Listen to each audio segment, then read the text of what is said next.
Hello, I'm the DM, and you're listening to Campaign 2 of Fools and Flagons, The Tales of Archeron. We livestream on Twitch every Friday at 6 p.m. Central. If you'd like to join our community and chat not just about D&D, but other games as well, come join us on Discord. If you enjoy what we do and would like to support Fools and Flagons, you can visit our Ko-fi page. Donations and memberships are never required, but are always appreciated. We don't believe in gated content, and every bit of support goes right back into making Fools and Flagons an even better experience and helps to keep the podcast alive and well. We also have a merch shop where you can find t-shirts, stickers, hats, kitchen goods, and all sorts of Fools and Flagons gear over on Etsy. You can find links to all of these in the description down below. Now that we've got all that out of the way, let's get to the fun stuff. So grab your drinks and raise your glasses. It's time for the Fools and Flagons podcast. Grab your drink and raise your glass. Make a mess and kick some ass.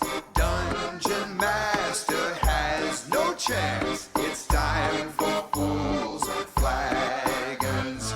Raid the dungeons and slay the dragon. Sharpen your sword and prep your wagons. There'll be death and tons of magic. It's time for Fools and Flagons. Time for Fools and Flagons. It's time for Fools and Flagons.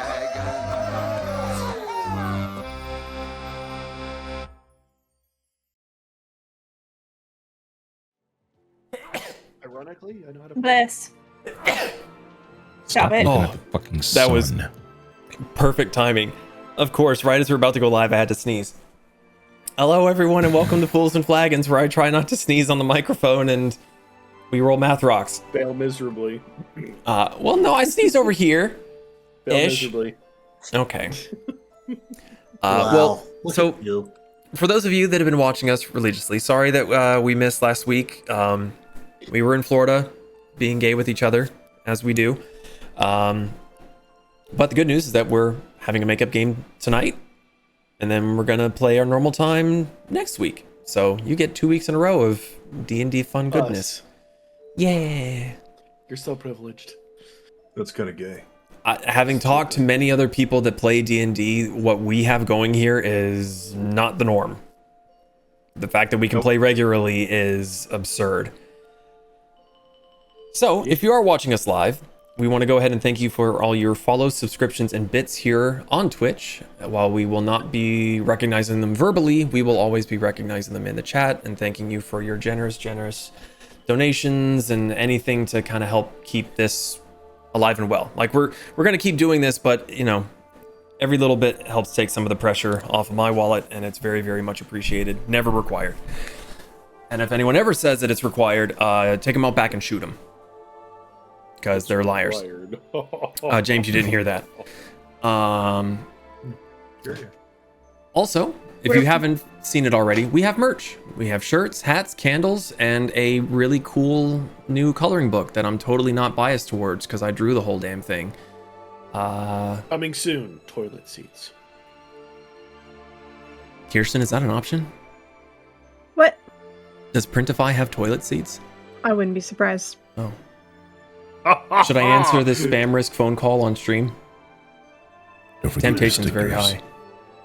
Oh yeah, I need to make the stickers for all of them. Or have I already done that? I don't remember. I made you a sample set of stickers. Yes. Struggling.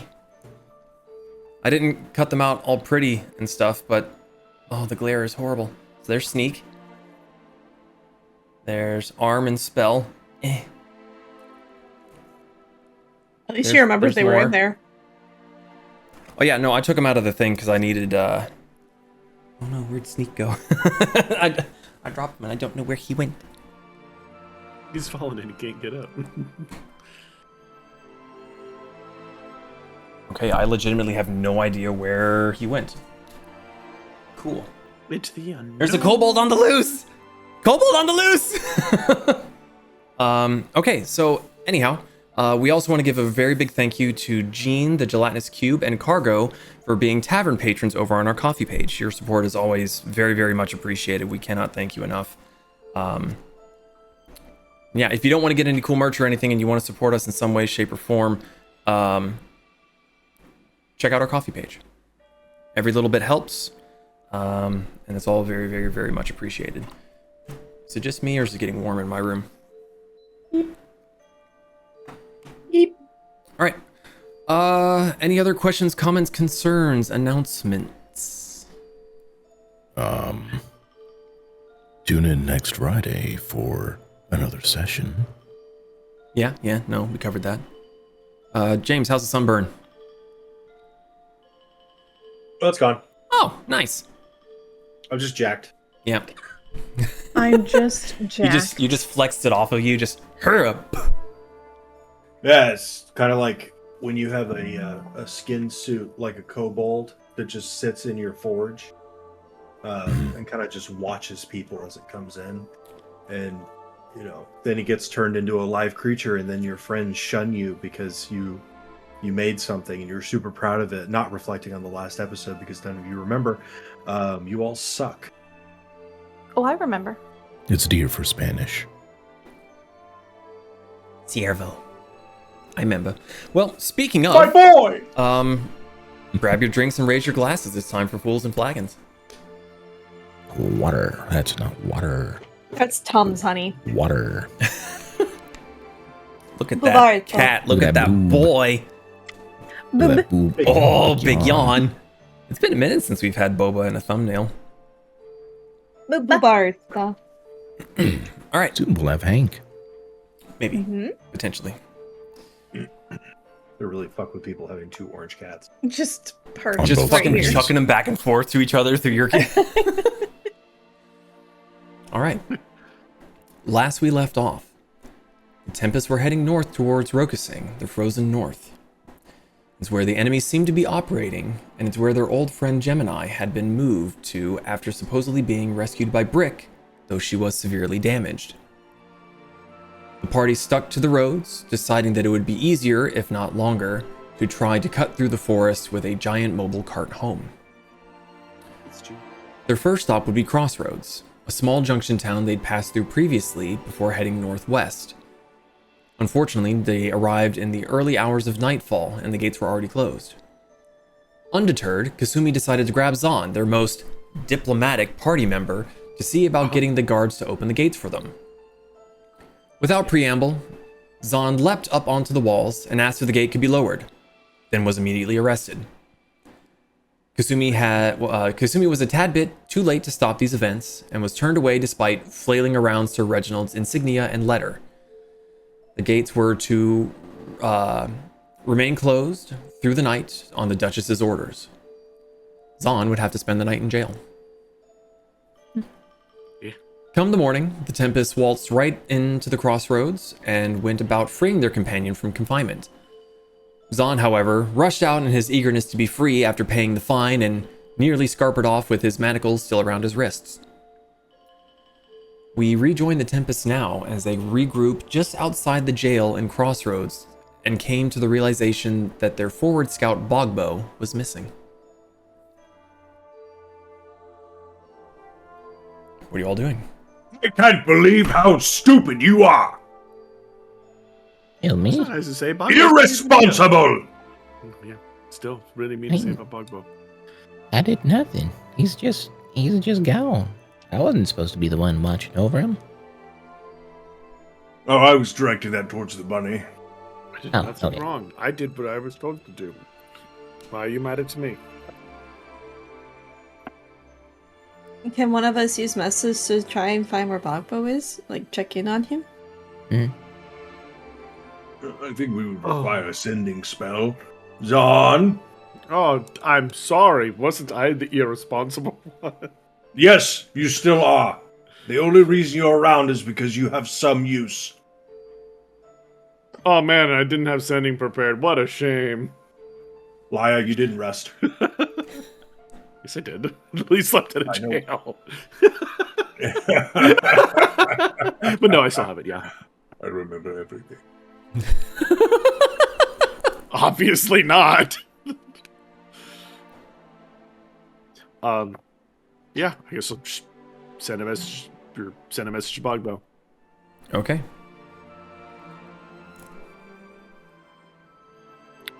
Hey, Bogbo. Where are you? We are curious where you're at. I don't know what else to say. Love Zaan. Yada, yada, yada, yada.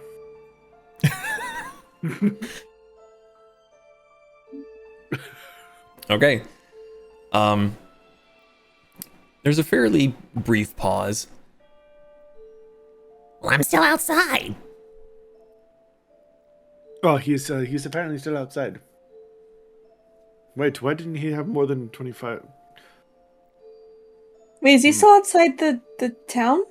Yeah, he's probably just waiting for us. It's a little problematic because we're going through the town to the opposite side. Okay. We should probably go collect him. I'll get him.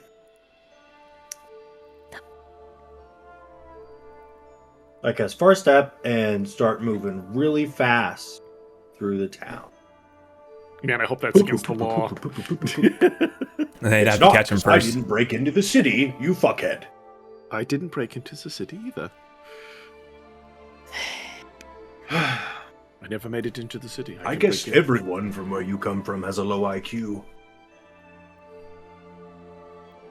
Do I know you are, but what am I? I'm not there, I said that. I was gonna the say- nothing. If you speed up, how are we still arguing? He's just arguing with a It's not an wall. argument if I'm right. Really good ears. I can hear him from really far away. So it just goes, Okay, so you far step all the way out of town? Yeah, because he said he was outside. Yeah. Okay. You bamf your way all the way back out through the front gates. Make a perception check for me. Perception. Disgrace. First roll That's in a 2 weeks. 19. 19. You scan the area with your sharp eyes. And he's not trying to hide, but he's still very well hidden. But upon locking eyes with his spot, you see a little reflective flash. He's kind of off in the distance next near to the him? tree line next to some bushes. Okay. You bamf up next to him, and he's just kind of laying in the bush, peering at the gate. What's that? we are going to push on. Okay. Are you coming? Yeah, but which way are you going? Well, we're going to head in a north-westerly direction. Oh, so you're going out of that gate over there. Yes. Okay. I'll meet you there. All right. Do you need something? No, I found a big bug this morning. It was great. There was a Goblin. leg. Right. What? You know the Okay, well. Pinkskins don't like me being in their towns. You cannot be seen by most people. Pogba was feeling lazy this morning. That's okay. All right, well, you'll see Cassie roll around, come through the gate, and you can hop on, and we'll do something. Do you want me to pick you up something to drink? Ooh. What are they serving? Probably ale, maybe some mead, whiskey, Oh, dragon's milk. I don't know. whiskey sounds nice. I like the A burn. bottle of whiskey. It doesn't surprise. Hee Bogba will see you at the other side. And he dives through the bush, and then you lose sight of him. All right, I poop, poop, poop, poop, poop, poop, Yep. poop. I stop at the front gate, go, sup! And then Stop. So, with your general knowledge of Bogbo, though he cannot do math or read or write or count or any of that, he does seem to be very good with directions. So you have a fairly decent hope that he will be where he says that he will be. Oh, yeah. He's a good buddy. Yeah. Good lad. A good little gobbo. I pop up right Don't let next him to hear you Pez say and that. He's still standing outside. Pez, Boop, boop, boop. you standing outside? Hello. How you doing? Ah, I found Bogbo. Huh. He was eating a bug. What kind of bug? He said it was a big, juicy bug. Jealous. Well, see if he could find any more. I'm sure there's some in the forest. But he also made a request for some whiskey, so I will go spend some coin and refill our stock of booze. Okay. Zaan! That's a good point. What Should is we- on? Yes. Go ahead, Rico. Oh, I was just gonna wonder if we should stock up on food since we can't access ferns anymore. Oh yeah, food. That'd probably be a good idea. I need to do that.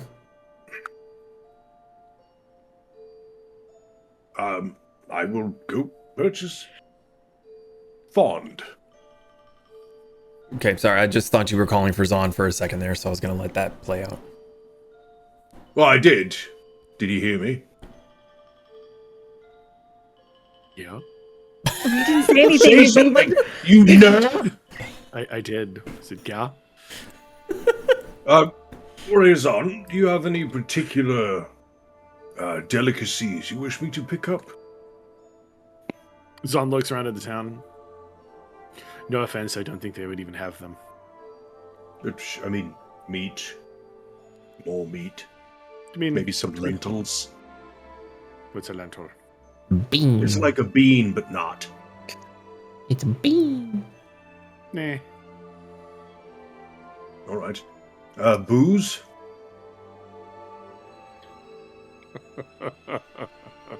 Of course. Alright. I'm going to go spend 1,000 gold on drink. on drink. That's a lot of gold. Don't do that. I'm not, but I say it.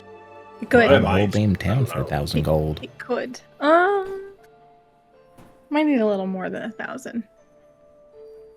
Okay. It's, I look for a tavern.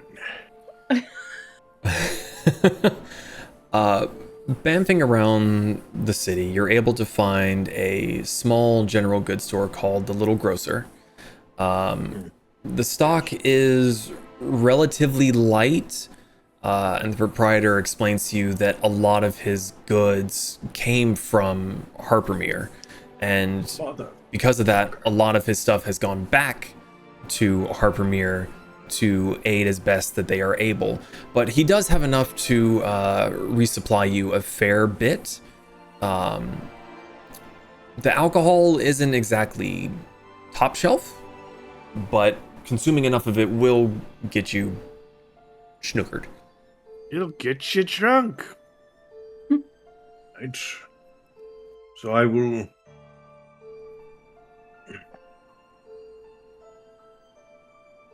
How much alcohol does this guy have? Not as much as you would like. Is there a tavern as well? There is an inn, but there's not so much a tavern here. This is kind of a... It's like a stop. Crossroad. I mean, Stop it is on the way. quite literally a crossroads. And from your bamfing around the place, there probably was a tavern, but whoever ran the tavern probably left with the other denizens of the kingdom to go and try to fix or help in whatever way, shape, or form. Well, shitballs. How much is this gonna set me back there, friendo? The little gnome behind the counter, looking at just the spread of preservatives, meats, the liquor. I'd say somewhere about 20 gold pieces. Times are hard. Okay. Supply is low. Cool. I give it to him in silver because I'm a dick. Could have done it in copper. No, I'm not that much of a dick. Exactly, so you're not really a I'm going to dick. pay this in pennies. 1, 2, 3. People try that shit. 4. People try it.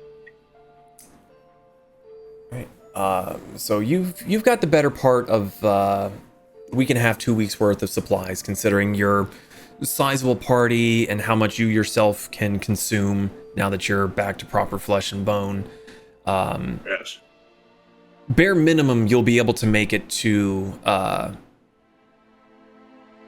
the crossing before you need to even consider being worried about resupplying. Excuse me. All right. You all heading out of the city? Mm-hmm. In the city of California. Okay. Yeah. My boy. Kid. Merp, look at the camera. Look at yourself. Merlin. Stop looking down. Sorry. Cat break. Merp break. It's hard because cats are special. Very special. All right. All right. You all head northwest out of Crossroads. Yeah. The town is beginning to wake up, and you are an odd sight. You have been through here before, but it's been quite some time. It's much quieter than you remember it being. It's just not nearly as busy. You're seeing a lot more people walking around with Welter Watch coloration and designs. The fashion and the stylings of clothing that you had seen in Harpermere seem to just not be there at the moment. You pass through the gates, leaving Crossroads behind you. Mariko and Lakin, eventually you will catch glimpses of Bogbo running ahead. He's doing his best to be as unseen as possible, especially considering the territory that you're currently in. But the times that you do see him seems to be very much on purpose, that he's choosing to be seen by you all. So, is there anything you all are looking to try and do while you're on the road? We're going to north or whatever. Northern Right. Rand, yeah. Yeah, that place. Yes, Northern Pez. Oh, yeah. It's on the way. Now the question is, do we stop in the city or push on by? Well, we have That's to go an- through it either way. I think we can go around it. On the coast, by the Gulf. I mean, looking at the map, there's a bridge and then a bunch of words and then the city, but I don't know if we can go around the city or the words. Have you been through there before? Nope. I didn't even know none of this stuff existed. What is on? Just close-ish to your homeland. Yeah, but it's... No, it was mainly coast, from being completely honest. I think the furthest I went in was... Zaan, make a history check for me. History! You're not gonna like it. I rolled a natural 1. Natural 1? You've never been there, homie. Yeah, I was about to say, like... Your energetic, youthful years were spent on the Volsung side of Rokasing. Yeah, like, I think the beaches were the most I was really familiar with, for the most part. Well, not beaches, but, coast. You also, you didn't have a whole lot of interaction with Welter Watch.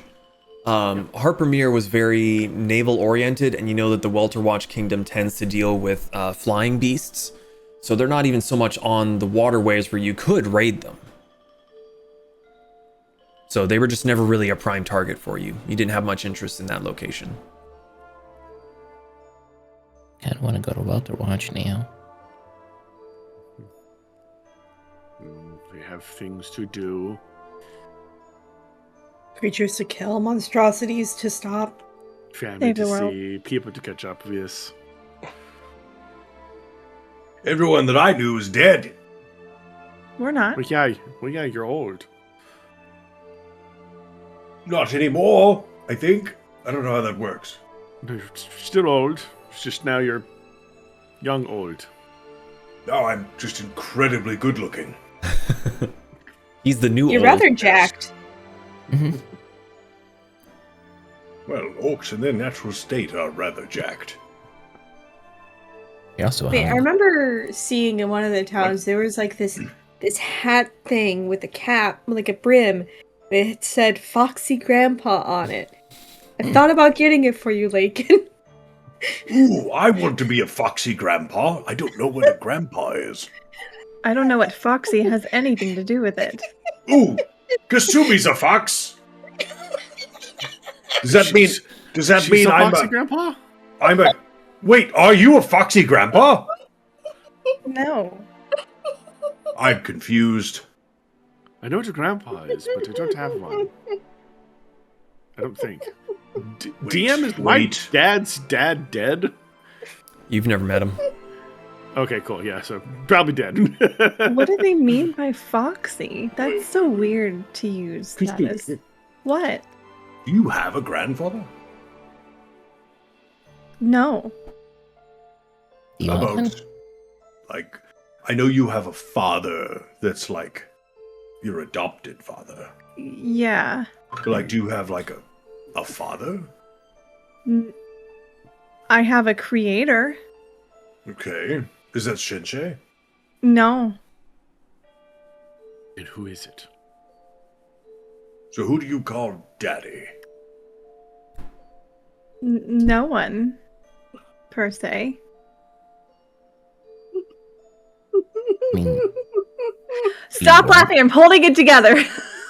I don't know why people are laughing. I'm asking legitimate questions. We'll all be fine as long as Isa doesn't laugh.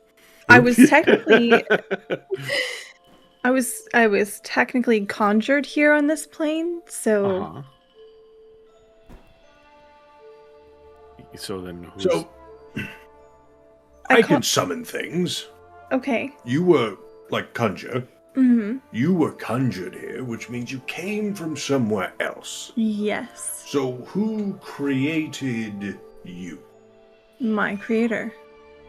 That's not answering the question. Yes, and the creator was who? I don't remember. This is above table. Did he have a name? Did I write it down? He had a don't know, did name, you but write I it down? cannot answer if you wrote it down or not. Hold on. I found where her sister is. I'm referring to my notes. Yeah, Sideshow. Right? Did I say that right? Believe so. Also, opened up right on that page. That was impressive. Pretty good. Also, right here, it says Zaan is completely wasted. I bet you that's in this a lot. I know what you're talking about. Uh-huh. So, Kasumi, Mm-hmm. is this sideshow? Mm-hmm. Is this also a kitsu? No. I guess in a way to describe it, he is of similar essence of Shenshei, as in otherworldly being. Oh, not like a dragon.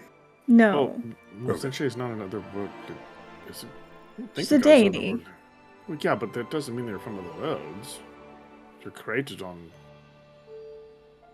this. It was a comparison.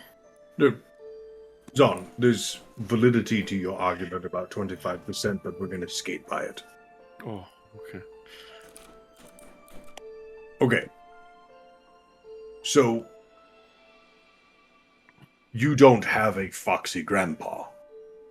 No, and once again, I don't really understand why Foxy is being used to describe something. Does it have tails? Did the hat have tails?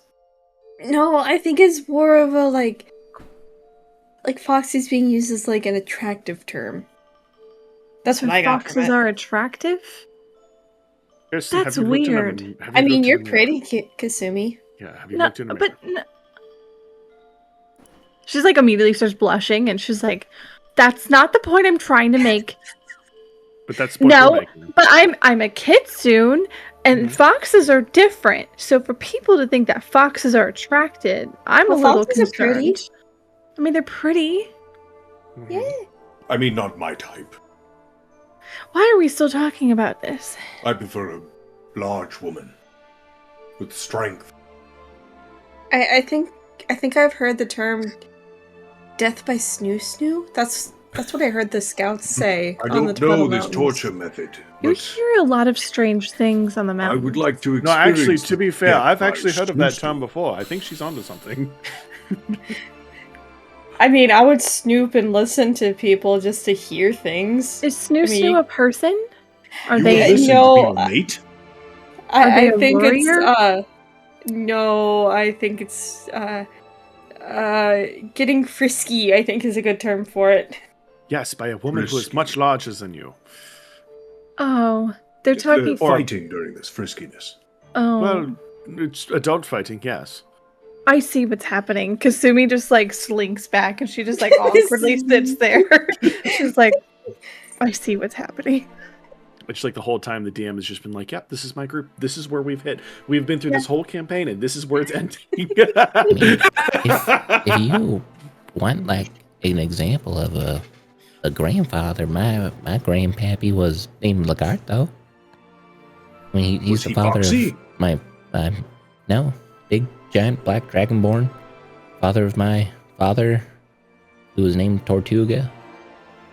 I could show you my So he entire was a family history in a BBK? tree. What? Stop, it's bright. What, a big black kobold? No, he's dragonborn. So he's a BBD. I don't know. These words are funny. Again, if you want the whole family tree, I can get it out for you. I did not know kobolds came from trees. Like I mean- rotten fruit. I thought you came from eggs. I did. Well, it's I like did. like these iguanas in the mountains when we'd have a cold snap. If you weren't careful, they would fall and hit you in the head. Mhm. That shit hurts. Yeah, I'm hoping that we can find some really good cold weather gear, because if we don't, Oh, I'm going to be no, we very. definitely need to get you some of the Sure. little crystal things that I have. You'll die if you don't. Are we still talking about fornicating? No. Okay. I mean, we can. Perhaps You there will probably be a have. mate for me. Well, I mean, you are going to Rokasing. Most of them will either be your size or larger. It's not 100% accurate, but it's more accurate than most. We other cannot places. fail in this mission. I mean, you're big. My dad's bigger. Anyway, how long until we get to that place? About 4 or 5 days, right, DM? Yeah, it'll take you about half a week to get there. Even with Cassie going day and night, it's just a sizable distance away. And I keep looking at it, and I'm just like, North Ren. And I'm just like, now there's an R in there. Northern Ren. Just a random side tangent. Are we able? Yeah, we are able to interact with things if we go through the door in Ferns, because we can eat stuff there. Yeah. Would we be able to push some of the rubble out of the way? We tried that even, I'm pretty sure we used explosives. Do nothing. Used a spell. Oh no, Thunderwave. Yeah, the thing that literally moves objects didn't move objects. It's not a slight crumbling. It was a full collapse. And you remember that Fern's cafe was basically very hobbit-like. It was built to look very much like a hillock. So dirt and stone and such was on top of it. So whatever happened in Harpermere flattened, at the very least, flattened that part of his home. The fact that the enchantment was still functioning in any way, shape, or form is a miracle. Didn't he have it had like a small patch of grass that was like fenced in the front too? So it was like literally just like a tiny piece of forest that was just plunked in the middle of the city. Pretty much. Like even the top of his cafe had grass on it. Like their plants were growing literally all over that area. Well, during our trip, I'll spend at least like an hour every day just like checking in. It's like, hey, you there? What, just opening the door and calling out? Yeah. You do that a couple times. And every time you open the door, you just hear, if you sit and you listen really, really closely, you can hear the muffled sounds of the city moving somewhere beyond the rubble, but nothing comes through as concrete.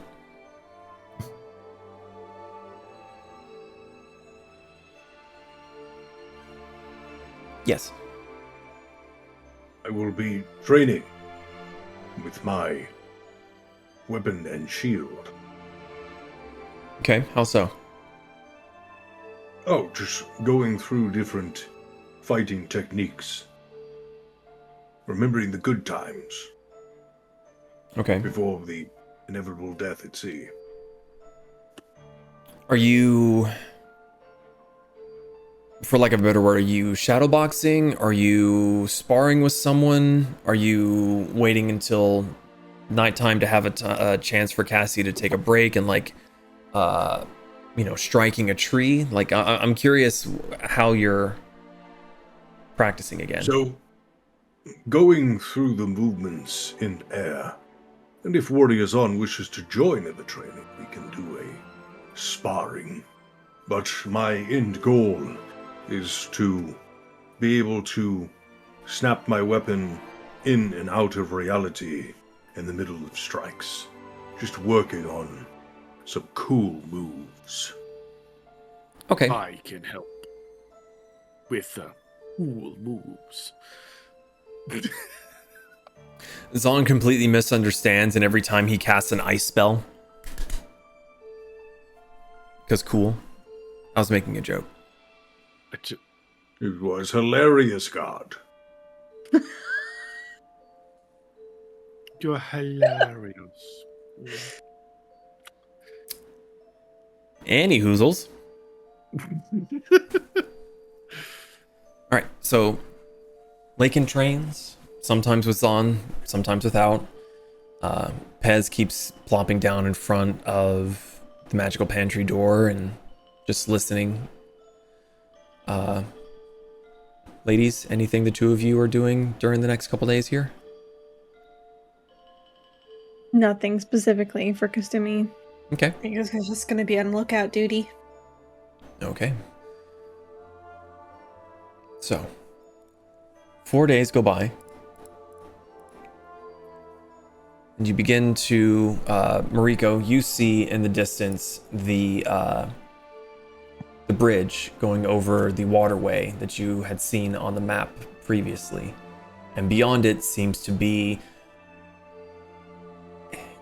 It kind of looks like a town, but it also doesn't look like a town that you've ever seen. There's a lot more canvas and less solid structures, but the wall that is erected around it looks like you have seen in other towns, if not just a little bit more fortified.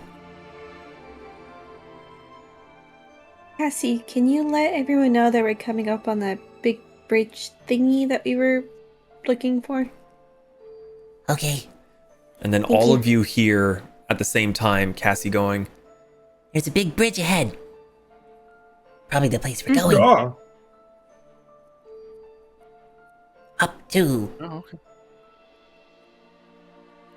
going upstairs, going upstairs.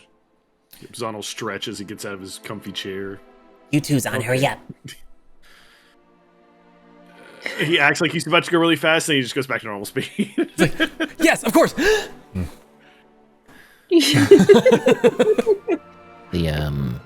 The bench you're sitting on, Rico, vibrates, and I vibrate up from it.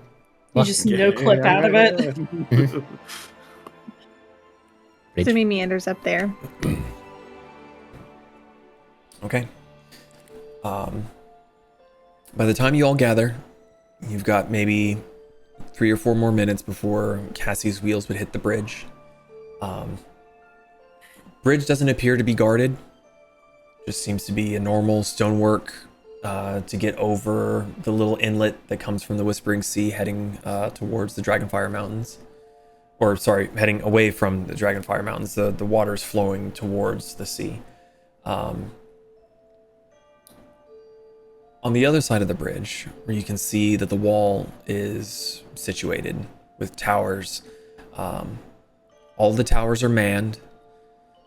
None of them seem to have hands on their weapons. They're not looking eager to attack, but they are definitely watching. And there's another 4 guards, 2 on each side of the main gate at the bottom, that are standing there. The gates are open. How do you all approach? Diplomatically, The fuck does that mean? without will- jumping up on the wall. Don't let the bunny go. I will dismount Cassie. What? Somebody wants me to go? Okay, fine. No. Kasumi like grabs you. Rough. Just rear naked chokehold, just fucking go to sleep, go to sleep, go to sleep, go to sleep, go to sleep. What? I don't The get what axe you're is not talking out. I have the shield on my back, and I approach the guards at the front gate. Okay. You head right on up to the front gate. The guards are standing there alert, not so much at attention. And as you get closer, one of them kind of looks around at the others and is like, looking like, oh great, it's my turn. And he takes half a step forward and goes, "Good day to you, sir. Good day, warrior.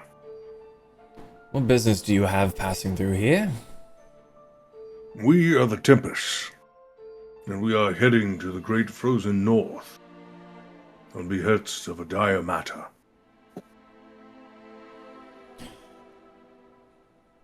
Right. Why would you want to go to that godforsaken place? I'm sure you are aware of what has transpired at Harpermere. Heard rumors? The source of that attack lies in wait in the frozen north. Well, and he kind of looks back at his compatriots with a bit of a grin. Maybe it'll thin some of them out then, eh? Not likely.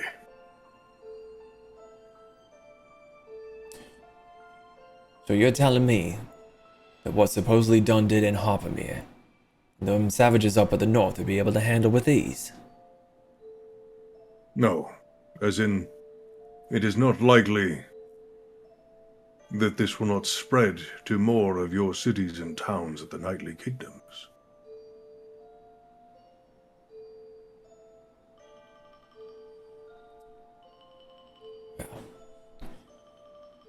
It's a wee bit above my pay grade, so what comes will come.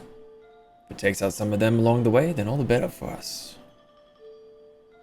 Also, a query for you.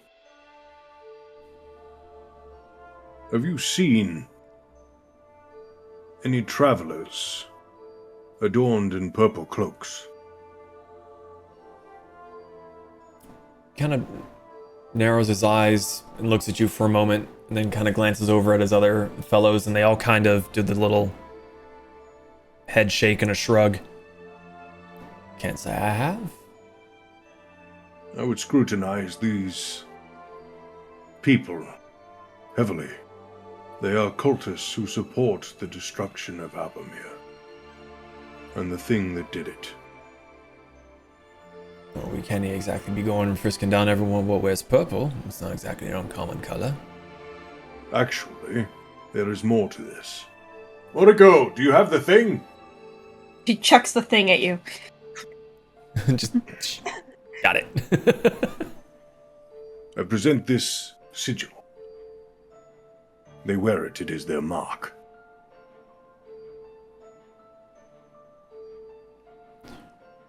His eyes kind of narrow down at you. You mean narrow up? I'm bigger than this motherfucker. Sorry, when I say his eyes narrow down, I mean like they narrowed. He's not looking down at you. They Squinty. narrow down, like Squinty. yeah. He's gone like quasi safety squints. Damn it! You're off my groove. Got him. So you just happen to have this symbol of what you say these people have. You don't think that doesn't make you look a wee bit suspicious? No, we killed those that carried it. The same that attacked those at the Dragon Pass. You mean down in the desert area? Yes, that is correct. He looks behind him. He goes, "Wasn't your mate stationed down there?" "Yes, sir." Well, if you say you helped out down there, then most people wouldn't just flaunt that about so readily. All right. Says I believes you. You's going north. Got anything to declare? It is just my companions, myself, and our transportation. We have normal foodstuffs and He the like. he has to he tries to go up on tiptoes to look over your shoulder and then realizes that still doesn't let him see, so he has to to peer around you at everyone that's gathered up on the cart. Rinko just waves. Just the five of yous then. Yes, Right. and a goblin. A goblin. Yes. And from behind you hear, Hello. they all flinch and turn and see Bogbo leaning against the gate, being like, Sup? End of the world. We're supposed to be moving. Ain't got all day. they're just, You see, he keeps us on task. don't do that. All he's doing is standing and leaning. Is there a law against standing and leaning? Or is it because he's green? He, mouth open, closes, and there's a snicker that, a little from behind. You get, laugh at me and I'll make sure you're on shit scooping duty. Don't. Right. This here symbol. This the only one you got? You got more. It's the only one we carry with us. For now. In the Crossroads, they made a scribe of it. Right. Get this to Davey, have him make a copy of it. Hands it to the one that was trying to hold back a laugh. And as he hands it off and looks back, he starts looking around. Bogbo's vanished. Where'd the goblin go? It'd be really funny if he was it's never just too sitting far. next to Mariko now. Right. Always watching. Come on, pass on through, but don't go too far. We'll get you your emblem back, but we need to make a copy of it so we can pass it around to the others. Be careful of these cultists. They are known to use magic. We're not so worried about them. We're more the martial types here anyway. Kind of have to be when you're fighting the savages from up north, what come down poking around the fence and all. I hear them saying savages over and over and over. Oh, 100%. They don't Rico's they just don't like, really puts see the you. hand Like, on Zaan. he kind of sees that you're there, but you're far enough away and you have some relatively unique armor that doesn't look quite like it has Rokasing hints, but it's not like Rokasing anymore since you've had the upgrades made. So you don't stand out like a sore I mean, you stand out like a sore thumb, but not a Rokasing thumb. Such temper is rising. Just the foot thumping on the That He was like, wanna hold my hand? Wanna hold my hand? I'm not sure that's a good idea. It's okay. Cassie takes the invitation without any of you telling her. And as you're passing, the guardsman speaks up to you again, Lakin. This might be the last little bit of hospitality you get before you get across the land bridge, so should there be anything, repairs, clothing-wise you may need, feel free to ask around, but no one's required to do anything for you. But you ask nicely enough, you might get a little something here or there. We carry a fair bit of coin. Well, I can imagine Zaan what leans over with the your cart. large moving monstrosity. It is just a Zaan magical is- card. Yes, Zaan. Sorry, we interrupted you twice. He leans over. Sorry, it's okay. He leans over the cot. I'm pretty sure my natives will take plenty good care of us. Stares. Hold. What do you mean native?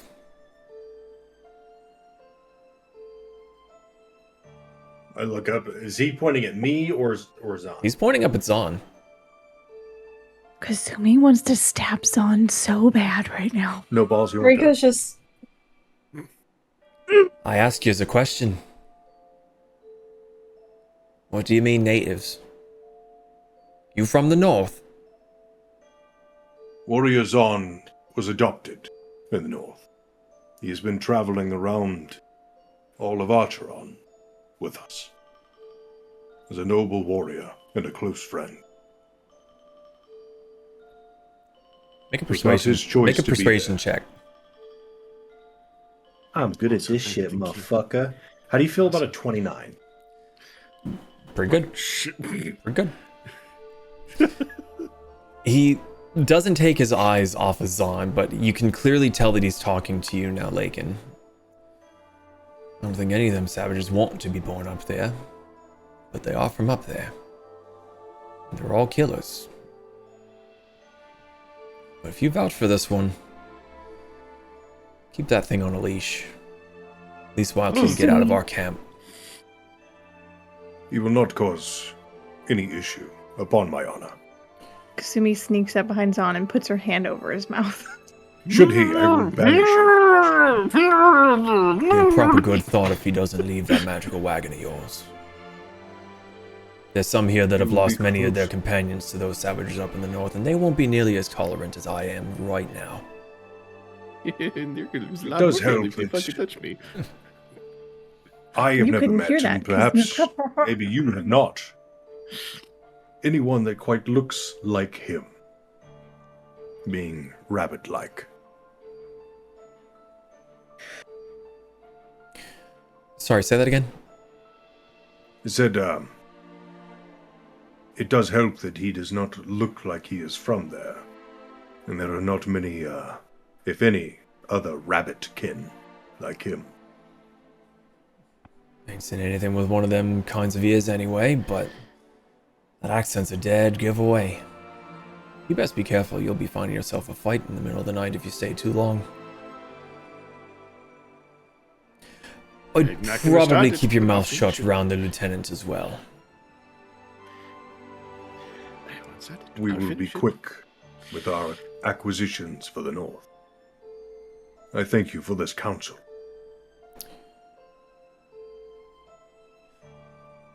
Mind you, some bad weather coming through. Be mindful of the cliffs as you're passing along.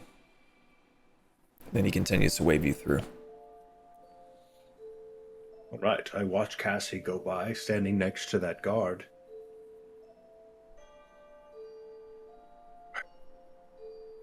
How long can I keep a silent spell going? I have my Valarian hand says over about Zaan's mouth. 10 minutes. Thank you, Cassie. I teleport to the top. Zaan is still trying to talk this whole time. Kasumi's got her hand over his mouth.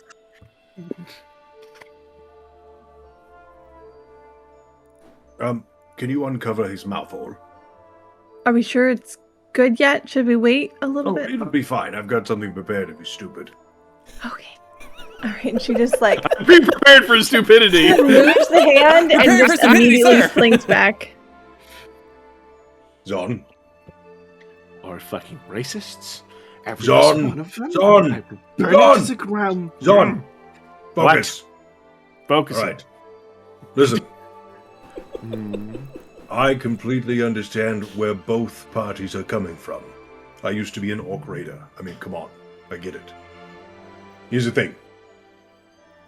While we are here, we are on our best behavior. Unless they start shit. No, No.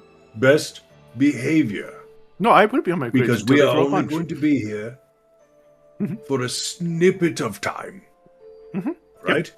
This is we're just passing through, grabbing some stuff so Pez doesn't freeze to death. And then we're going north. All right? Unless they throw a punch. Right? Okay, Zaan. You guys already have good standing with his kingdom that I am aware of. Do not fuck it up. Well, actually, to be fair, everybody who had the good standing is dead. Not everybody. Well, okay, Most. so the good standing you had was with Harpermere. You were in Yes. Welter Watch territory. You have no standing here. Mariko doesn't know this. Sorry, okay, that above the table. Carry on. You're doing you. Yeah. Well played. So- My bad. So, as far as I'm concerned, let's throw a punch, we'll be fine. If anybody touches me, I will kill them. Zaan, I think you should Zaan? stay inside. I'm going to stay inside. Bigger fish to fry. All right? Yeah, but, the camp disappears. Kasumi reaches, Damn purple sneaks over cloaks. to Mariko. I have a question. I might have an answer. So, you know how you can turn into animals? Yeah. Can you make him turn into an animal that can't talk? Oh, please. You're looking for a polymorph. Oh, I know. I don't remember.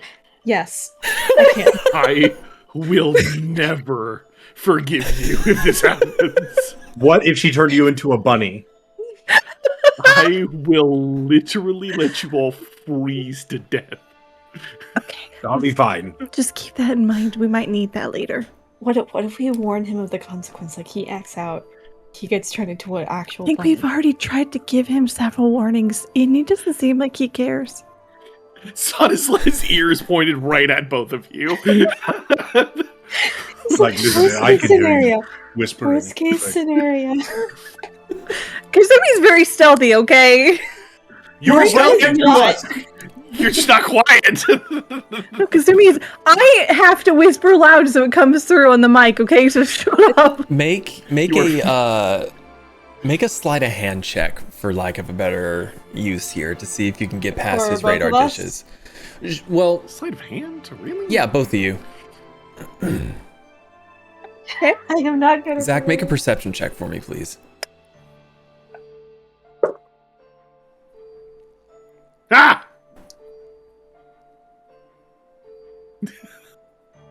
21. Uh-huh. 32. Unfortunately, my 1 turned into a 20. 30. Oh. It's a natural 20. I rolled a 1 and then I rolled a natural 20. I rolled Okay, but does it literally beat a flipped. 32? No, you 20. Why'd you roll twice? No. The first roll that I rolled for the game was a 1. And my second Oh. roll of the game was a 20. Oh, okay. I'm sorry. I thought you just rolled twice, and I was like, why? No. Okay. I don't have advantage. I wish. So with the natural 20, that gets you to 30. Yes, I have plus 10. Okay. You can hear every other word that Kasumi says. You hear everything that Moriko says. I got a 32, by the way. Which is why I said that he hears every other word that you say. Okay. 20 always succeeds. Not always. Not always on a skill check. Oh, okay. I mean, yes, you got a natural 20, but your maximum is 30, and she's 2 higher than that, which is why I'm saying you're getting some of what she's saying, just not quite all of it. And that was me just rolling a 14. Jesus Christ. So you basically caught enough that you know what they're talking about. Oh yeah, no, I wasn't saying Okay. I want to hear everything. I'm just like, Gotcha. What's the temperature like currently? Yeah. Over the last couple of days, it's gotten colder.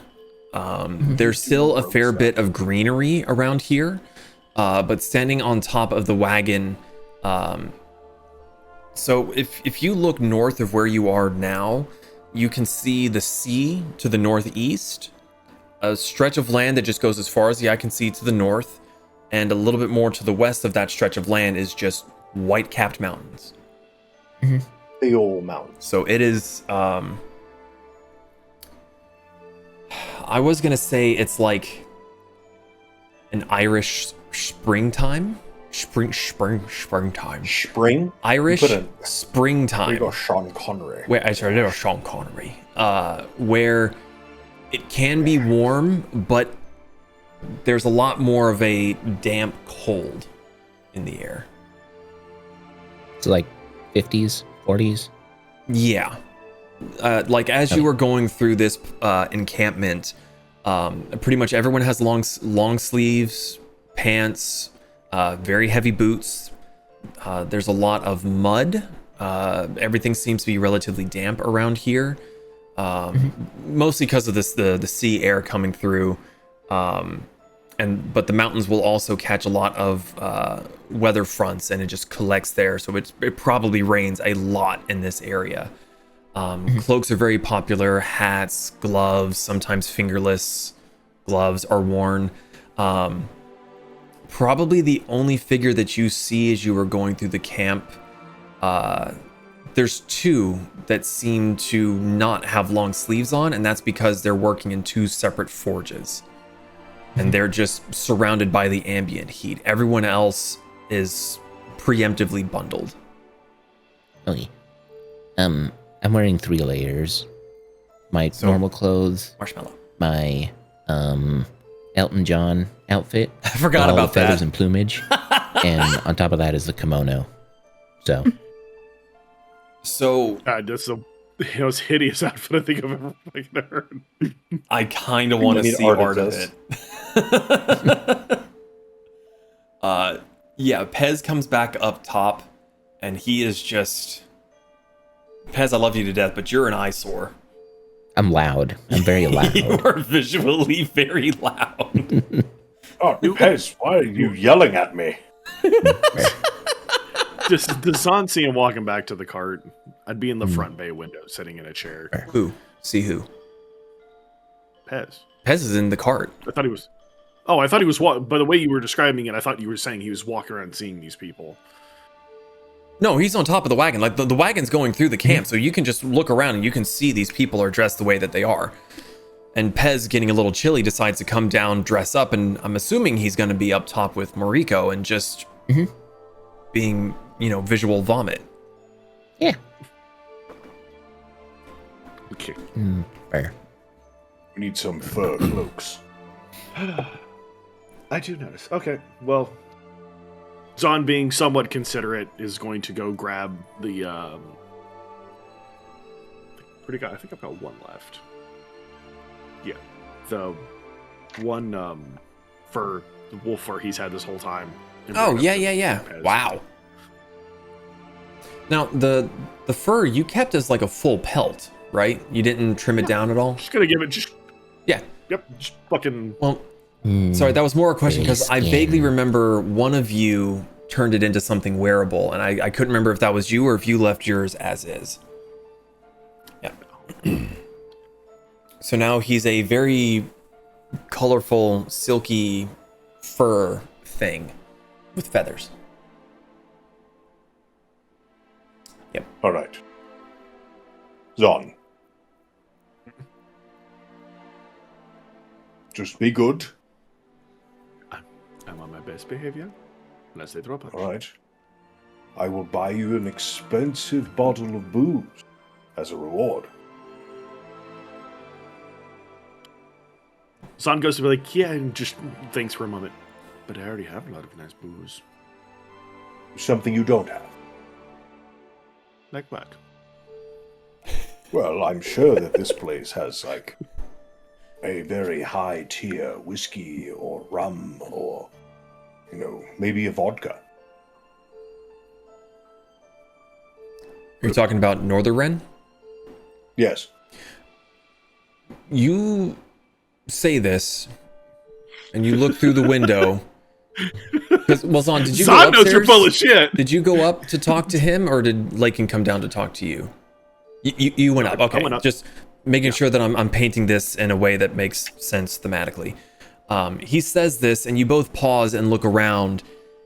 And this is not so much a town as a military checkpoint, a military encampment. There's no businesses here. Like, you see what looks to be a tailor sitting there with fabric on his lap as he's kind of sewing it and watching you all with a needle sticking out of his mouth as he's just going through the motions of patching whatever he's working on, and is just watching this wagon slowly go through the camp. Okay, so as I was looking at the map, I mistake this as being like twice the size of the Crossroads, and I thought there was more here. No, I'm sorry. That's just the limitations of the program I was using. It's not a scale accurate map. It was just meant to point out locations. All right. Sorry. Nope. Fine. I just looked like an asshole.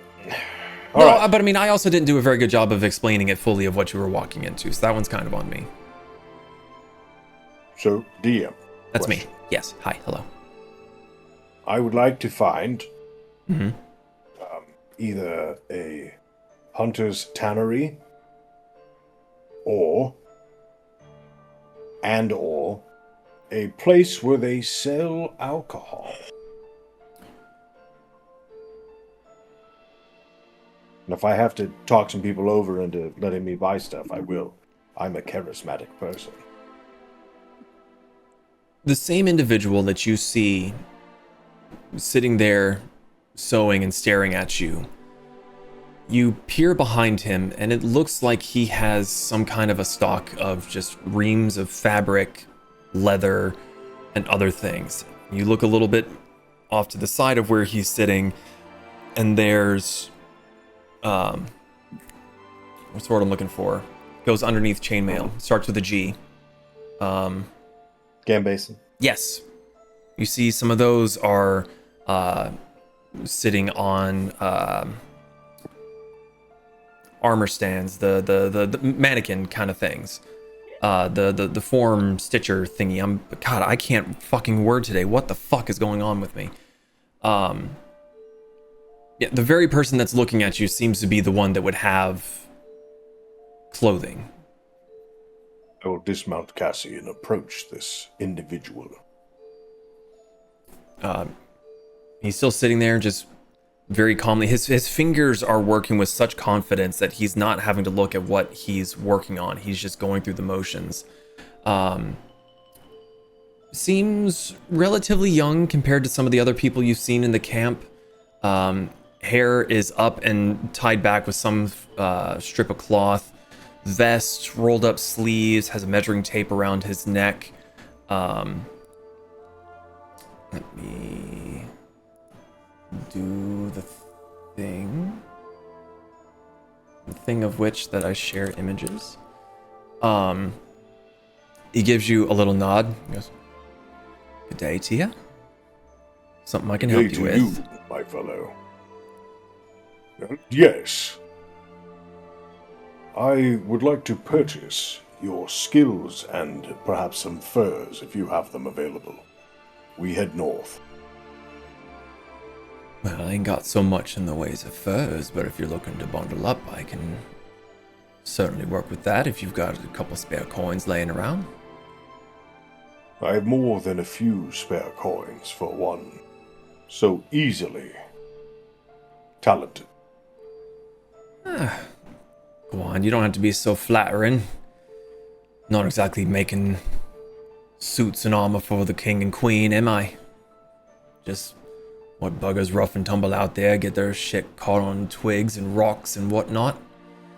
He finishes the stitch, loops it around, bites the thread off, rolls it up and sets it down. Stands up, kind of gives himself a bit of a stretch and goes, right, so you then, you're going to be quite a bit of fabric there to bundle you up there, lad. I dropped 25 gold in a satchel in front of him. I can make you 8.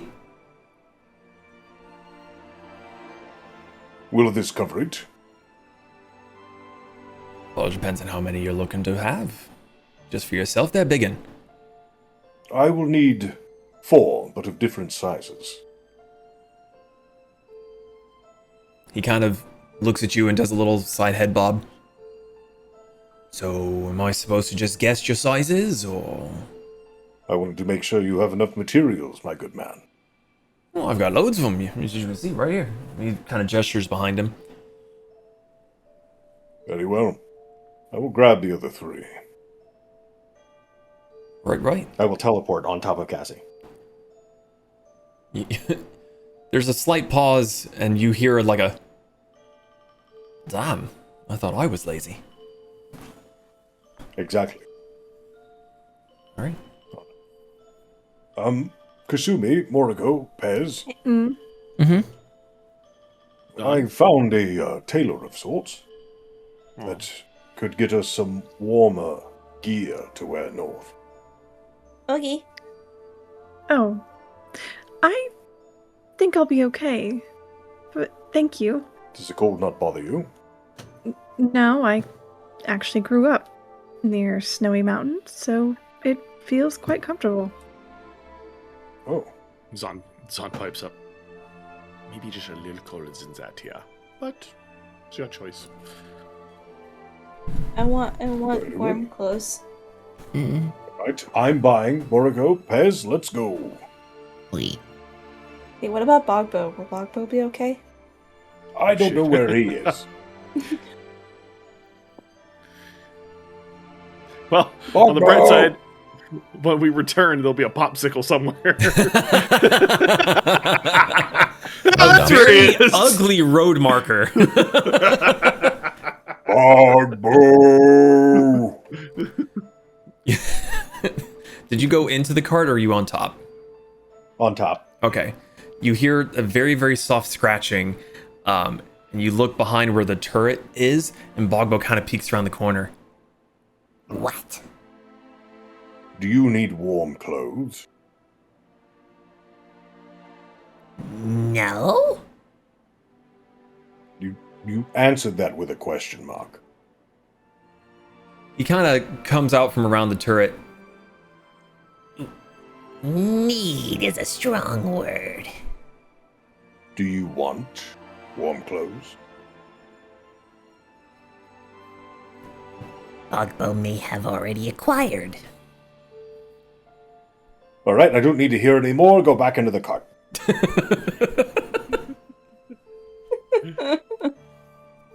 I grab Pez, jump off the side of Cassie. Okay, so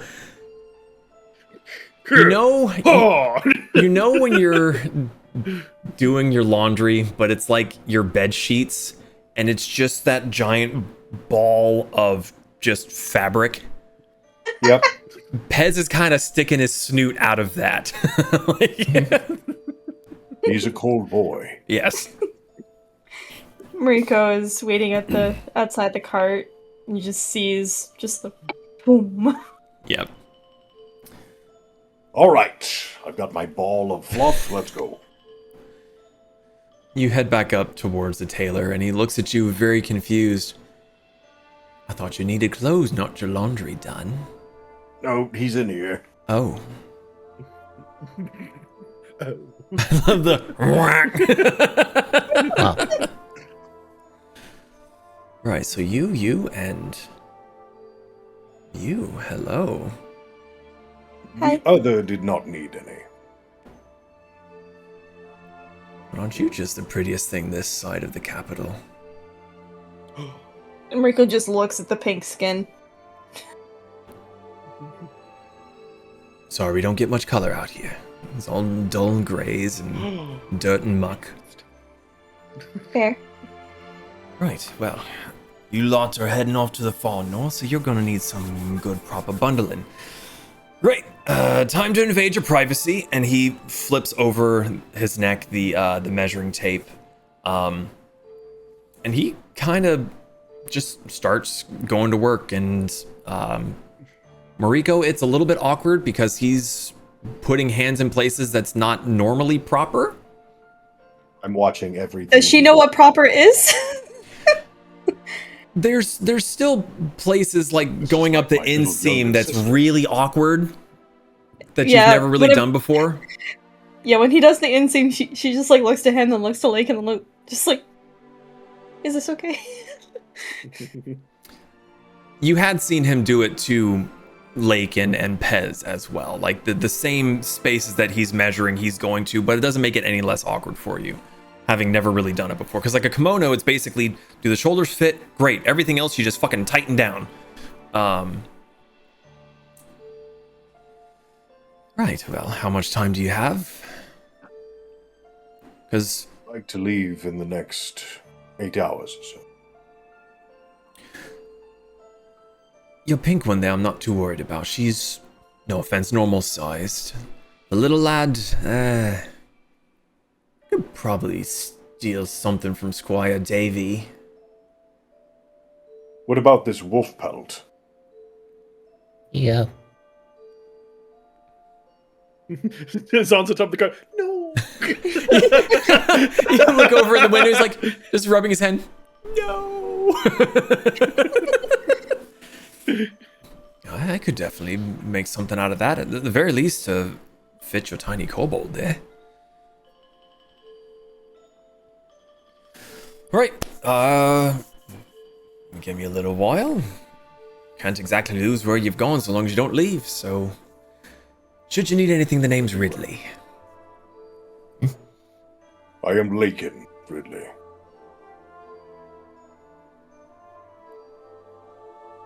No one else? Okay. All right. Right. And he kind of makes a pointed look back towards Mariko. If you need anything, I'll be right here. He goes, sits down and starts getting to work. I stop.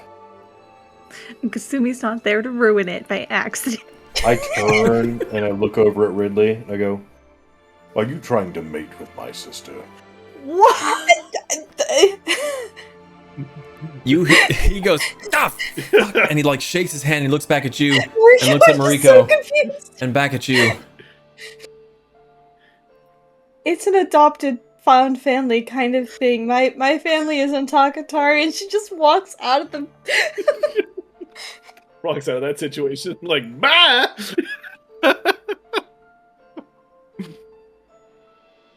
Nothing wrong with a bit of harmless flirting. Can't blame a guy for being attracted to someone such as her. It's not like I was going to ask her to just... You must gain strength. She is powerful. If you wish to court her, you must fight me.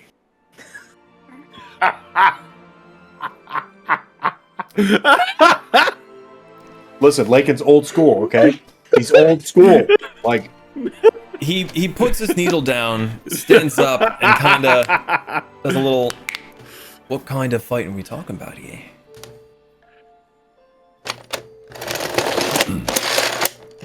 your choice. Rico goes back inside, just like grabs the back of Lakin's shirt and like tries to drag him out, but she's not going nowhere. For those audio listeners, that was Pez racking his massive Nerf sniper rifle. I can't breathe. I like the look on his face too. He's just like, hi. I mean, he asked you a question. Are you letting Moriko drag you off? Who, me? No, Lakin. I do not feel her. She's like, come on, let's go. Don't start fights. What kind It's not helping at all. What kind of combat were you talking about here? What would be your choice? Well, on the one hand, I do very much value my hands. It's part of my work. However, I am still required to be part of the guard here, so I don't exactly want to hurt you or maim you, so we could keep it with fists. Fuck this little dweeb just say to me? I kind of want him to fight now. Yeah, like Zaan is like hands on the edge of the cart, and you just see 2 ears and 2 eyes watching this interaction. With The axe glee. appears in my hand. So what? You Are don't you trust certain? you don't trust your own hands to do the talking for you? Well, the hands are worse than the axe, boy. I may look young, but I'm a wee bit older than I appear. Oh, you've got no idea. I make the axe disappear. I've been around since before your grandpappy's grandpappy. Right, there's a training yard right over there that we can go have a bit of fun with then, yeah? Yes. Is Cassie still stopped? She stopped. Kasumi's gonna kind of like emerge and just like, what is going on? Zaan, why are we still sitting here? I thought he was just shopping. Kasumi, the tailor one's flirting with Moriko, and Lakin said that he wanted to make babies with her. So now they're going to fight for Moriko's hand in marriage. This is actually really cool. I want to go watch all of this. Wait. What? A lot just happened really fast, Zaan. Are you sure? I'm like 99.9% positive. I'm not usually sure about much, but this is pretty It is good. the weakest They're gonna- 100% ever.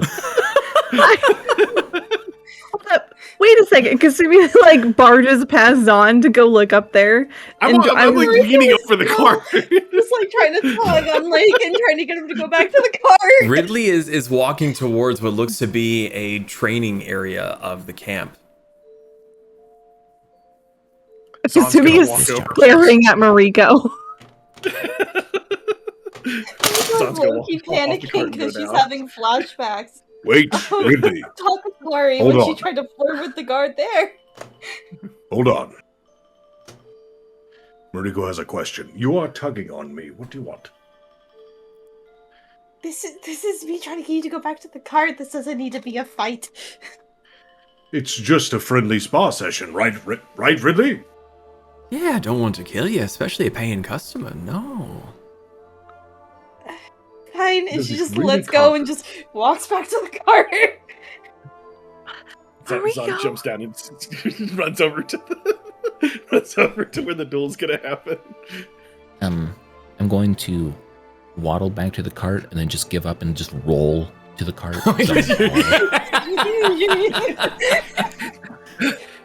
Well, so you are sans wolf pelt because that's being used to make your clothing. So you're a little less roly-poly right now. But it Does didn't he say it would be tumbleweeding all a the way to the perfect cart? sphere. Yeah. No, I'm just reminding you. Okay, so you get to the training area, and some of the other people that were kind of milling about see Ridley go stand in the center, rolls his sleeves up further, just below his elbow, and kind of cinches them down so that they don't move, and starts doing some stretches. And a small crowd starts to show up. Where's Moriko? She's getting to the front door of the cart. Kasumi appears there. Like she had like bonus action dash down to the door. She opens the door and she's standing, blocking the doorway as much as she can. Tails floofed. Moriko, why are you coming in here?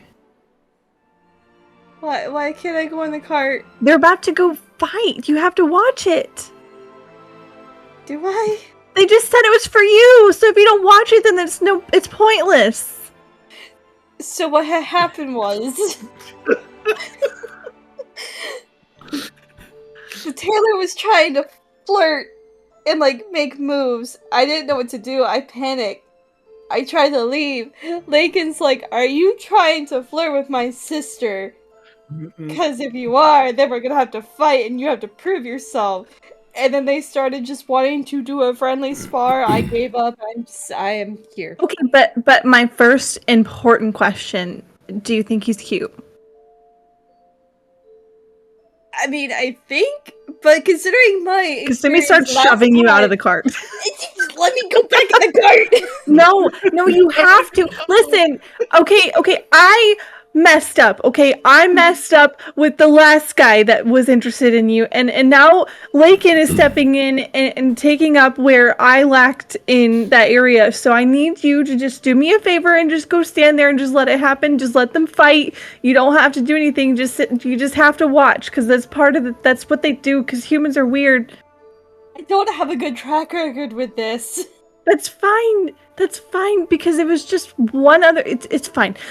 Go stand over there and go watch it. You're gonna make me stand over there, aren't you? Yep. And if you don't do it willingly, I have other ways. I'm gonna make you stay next to me. Okay, that's fine, but I'm not gonna say anything because I messed it up last time. Okay. Just see Pez roll past everyone. I'm a Droidica. Look at me, I'm a colorful dung beetle. When Lakin and what was the other guy's name? Sorry, I've already drawn a Ridley. Ridley get there. Zaan's gonna look at both. So, fun fact, Ridley, I'm a priest. Lakin, you already know how this is gonna go. Mess each other up as much as you want. I promise I will heal you back to complete and total health. Ah, perfect. Don't gotta worry about bruising up me hands. I can have a bit of fun and finish the work. I swear upon my, Zaan thinks for a moment. My heritage of where I'm from, that I will make sure that you are perfectly capable of doing your job afterwards. Really surprised you reined it in there. I'm kind of proud of you. Kasumi is dragging Mariko by her hand up to like the, the ledge of the ring. Oh, hey, Mariko. Hey, Kasumi. Mariko, how's the baby guy liking? You like him a lot? He's kind of nice. Why are you calling him that? Well, What? Well, Lakin said he wanted to mate with you, so I mean, that's what happens after you do Why that. would you call him the baby? Hands on the bunny mouth. Lakin, roll initiative, please. Wow. 19 for me, sir. You're definitely going first. That's high for you. I know. I only have +1. Right? I did not roll that high. All right. So, you're up first, using unarmed strikes. I use a bonus action to use Adrenaline Rush, gain temporary HP, and charge him. Okay. When I get to him, I ball my fists up, and instead of striking him, I want to pick him up over my head and slam him into the ground like a volleyball. Okay. So let's go for... Do a normal unarmed attack, and we'll... If it beats the AC, then we'll say that it connects and all. 23. That hits.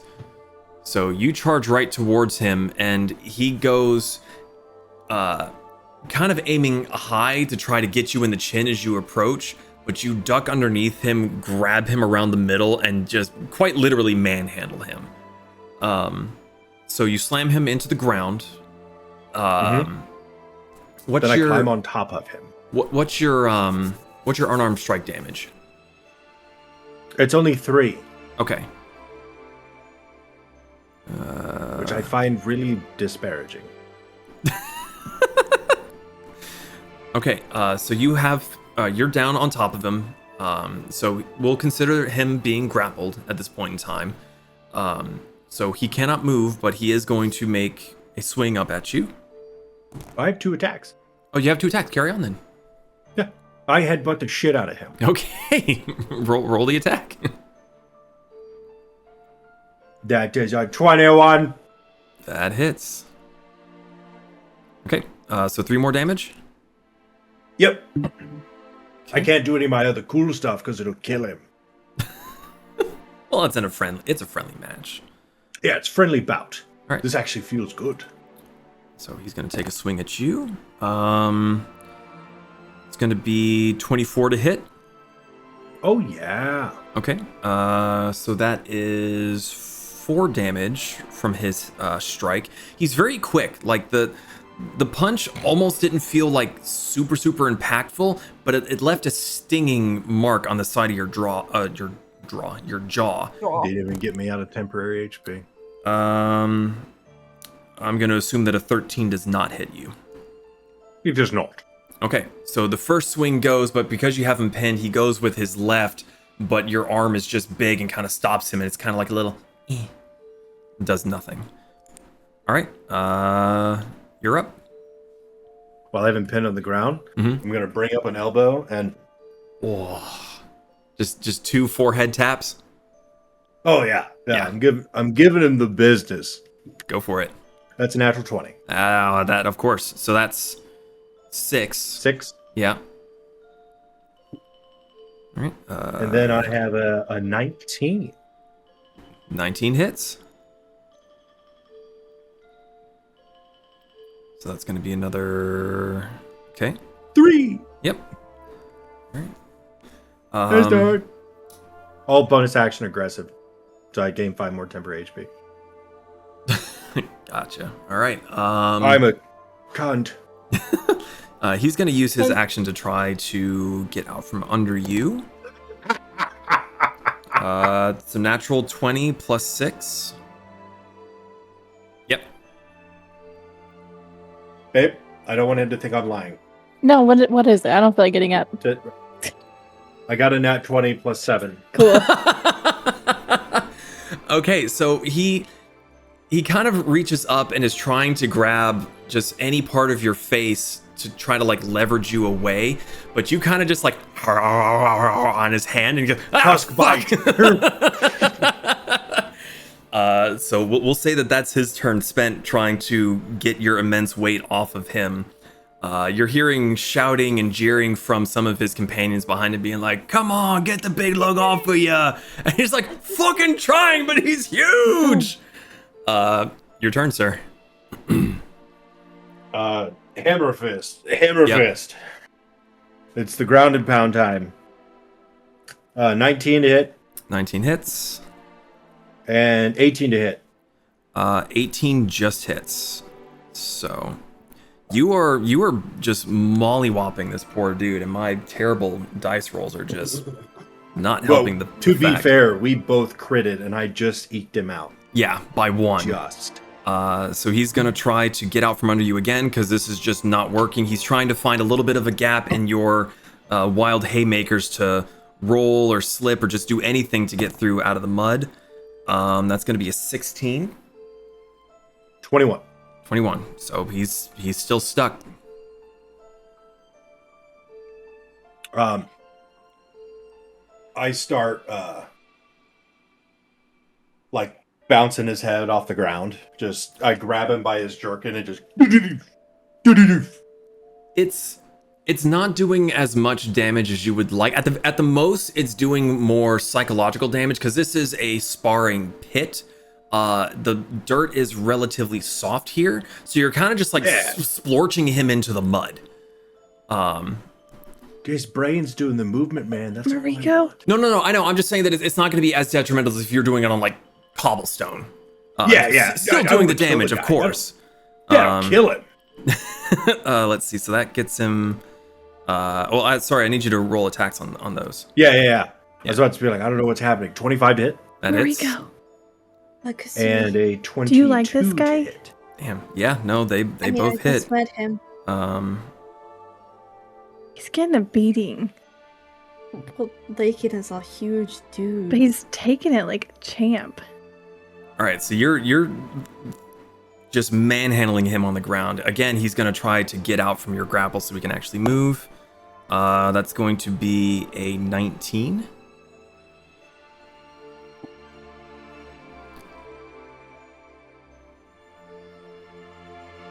$22. Good God, man. I'm gonna do something. Okay. I'm gonna silvery barbs his roll. My roll? Yeah, so you need to re-roll. Higher. Okay, but so I'm gonna give the other dude advantage. You Okay. Why are you doing this? because it's fun. You do know that I'm an arcane user, right? So you hear whispers. Kasumi, are you trying to do this stealthily, or are you just openly doing it? He basically hears like whispers in his ear to like distract him. That's what silvery barbs is. So.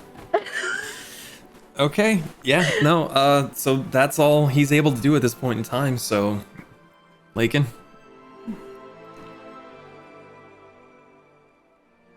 How's he look? I mean, you've hit him every single time. He's starting to bruise.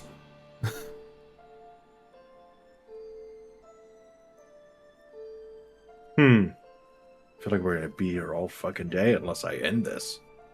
No, I have a threshold that you need to hit, and you're getting very close. I'm going to hit him, like grab him by the jerkin and just hit him right in the button. Oof. Okay. Yeah. Roll an attack. 20. Dirty or natural? It's dirty. It's dirty. It's a slut. Okay. Okay. What I want you to roll here. Make a dexterity check for me as well. Oh. You pick the worst thing that I am at. Well, you're also aiming very precisely. There's a reason for this. Natural 20 plus 1. Oh my fucking god. I don't know, man. I just rolled it. Away! Throw the dice away. Yeah, I'll get the red sparkly one. You hit him, as you say, right in the button, and when he goes down this time, he's out cold. Like, jaw slack and everything, and you hear the crowd around you go quiet, and like, it's a pregnant pause, and then you hear from the back, "Is he dead?" Someone went out to the people. I go to I'm on one knee and I've got one leg up as Zaan comes over to him. I honestly thought that would be harder. Mariko? You're twice the size of him. He wanted to do fisticuffs. Mariko. What? I think as long as Lakin's around, you're never going to be able to find someone. I mean, what is it exactly looking? I know, but if that's his reaction every time, unless you choose someone like an orc. You see, Zaan, this is what I'm talking about. In order for someone to find a mate, they must be strong. I know. What do You you see, think I at chose you least you understand. You know? I feel bad about beating up on the human. I don't understand these mating rituals. Neither do I. One of the other Welter Watch soldiers climbs over the paddock and comes in and kind of nudges Ridley in the ribs with his toe. I mean, to be fair, he is one of our better saber fighters. Zaan will... Why didn't he want to do it that way? Clear, he hits him for... To be fair, he's a nice bloke. 26. 26? 26 points of healing. Okay. Oh, damn, that should pop him right back up. I mean, to be fair, he's a nice bloke. You don't want to hurt people more than what we need to, unless it's proper self-defense, like, so... You know, he kind of handicapped himself, really. So yeah, Zaan comes up, goes, "Clear!" He kind of like jolts back awake, and he like looks up, and is like, "Ah!" You fought well, Ridley. Don't fucking lie to me. Look, okay. as he kind of sits up and like gets to his feet, he points down. You made a crater with me. Well, yeah.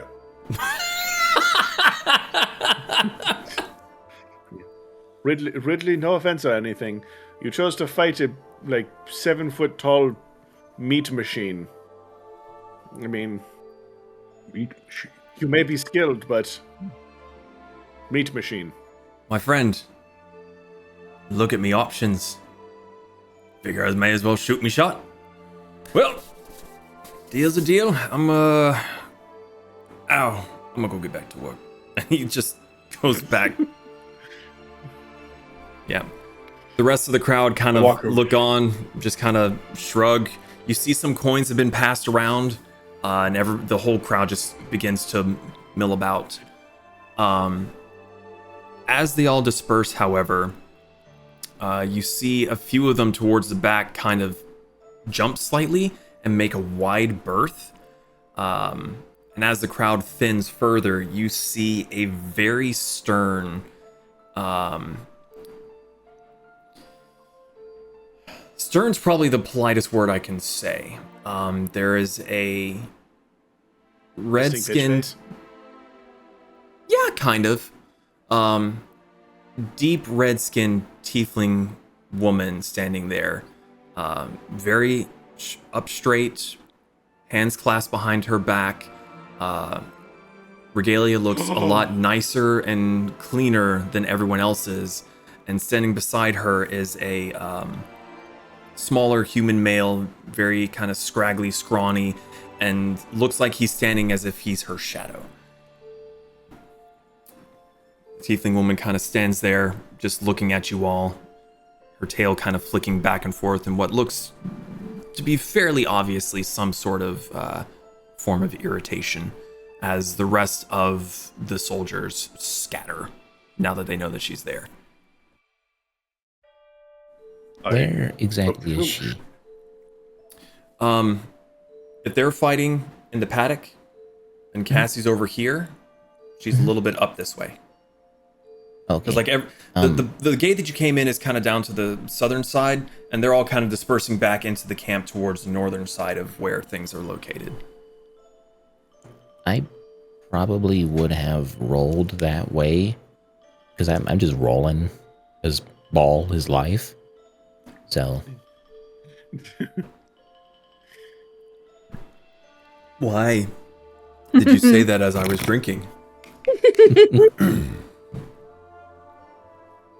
Yeah, I'll probably bump into her first.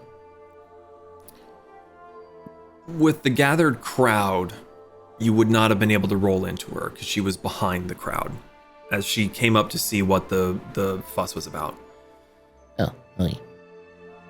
But now that the crowd I'll has roll into her dispersed, if you eventually. wanted to roll, then you could roll into her for whatever reason you are now deciding to do so. Well, she looks some fancy important, so. Speaking of... Kobold mating display. Hate that. Roly poly.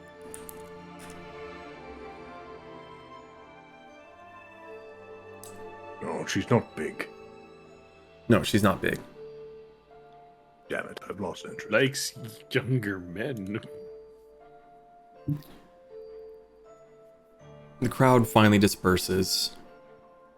She starts to take steps closer to where you all are standing.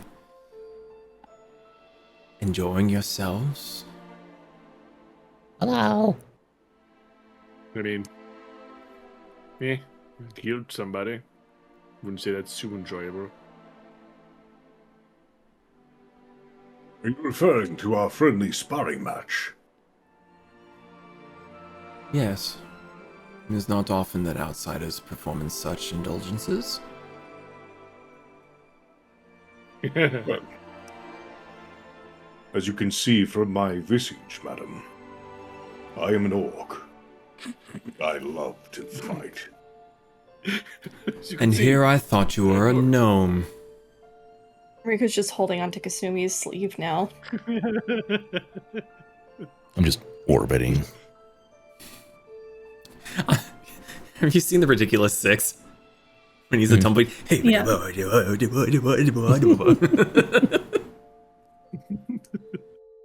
know what's happening. Is there a problem? So far that I can see, no. It was an agreed upon spa, and you did not kill my subordinate, so I have nothing to complain about.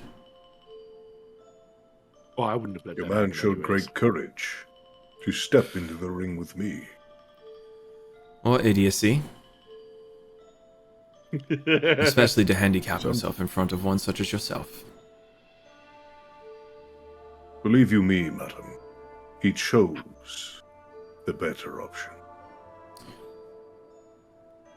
On that, I believe I must disagree. Dumb as his motives may be, he is one of our finest swordsmen.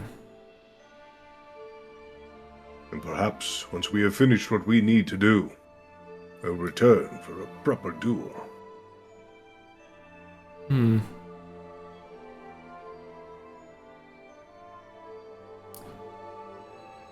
Right.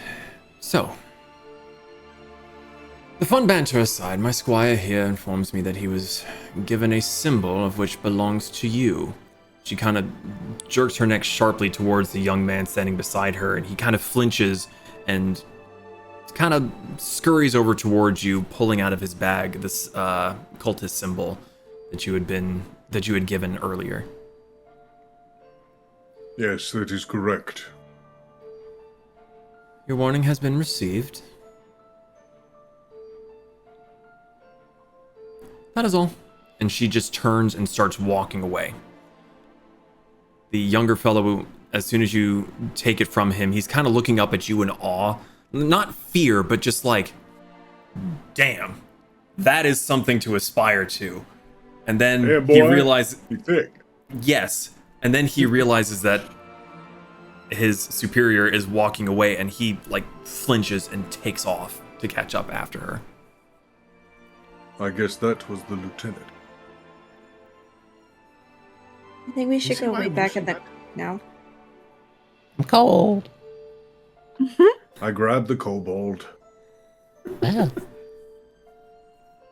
I open up my jacket and I shove him in there.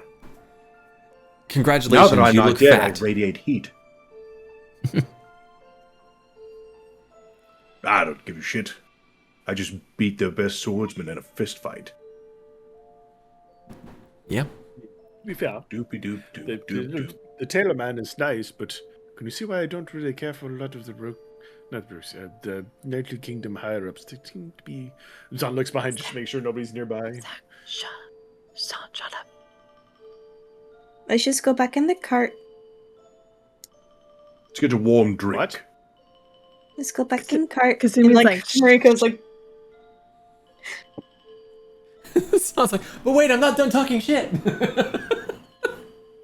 you can say it in the cart. Okay. You are back in the cart. Is there any shit talking you wanted to do? Yes. Can you see why some of the higher ups in Knightly Kingdoms are kind of. There's all these rules and regulations and no fun and all meh. To be Don't fair, care. Takatari seemed like that too. Yeah, but I don't. I've never really interacted with them much before that all happened. I mean, a lot of the mayors and super mayors are like that too. I don't know why you all have so many problems with people. I don't. I would say they have problems with people. It's just people are weird. You were literally thrown in jail a few days ago. For saying hi. No. Nope. Nope. No, that's No. literally what happened. No, I went to the gate. I jumped up to the guy. Ah, there you go. Right there. That one. And then he said, Jay. Nope. You jumped onto their fortification. Yeah. That's not how you enter a city that the gates are locked. Well, I didn't enter the city. I got on the wall. City's past the wall. That's inside the city. When you are on the wall, that is inside the protective barrier. No, that's on the protective barrier. No. That is a place that people who do not belong there do not go. Then why was it so easy to get to? Because you're a fucking rabbit. I don't see that has anything to do with Look. the situation at all. Look, all you have to do is just open your mind and be more mindful of everything else. I say as I'm like still bundled up like a mutant from Mars reaching out from Lakin's belly.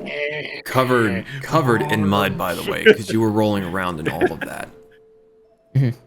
Oh, Prestidigitation. prestidigitation. Yep. I am loud again.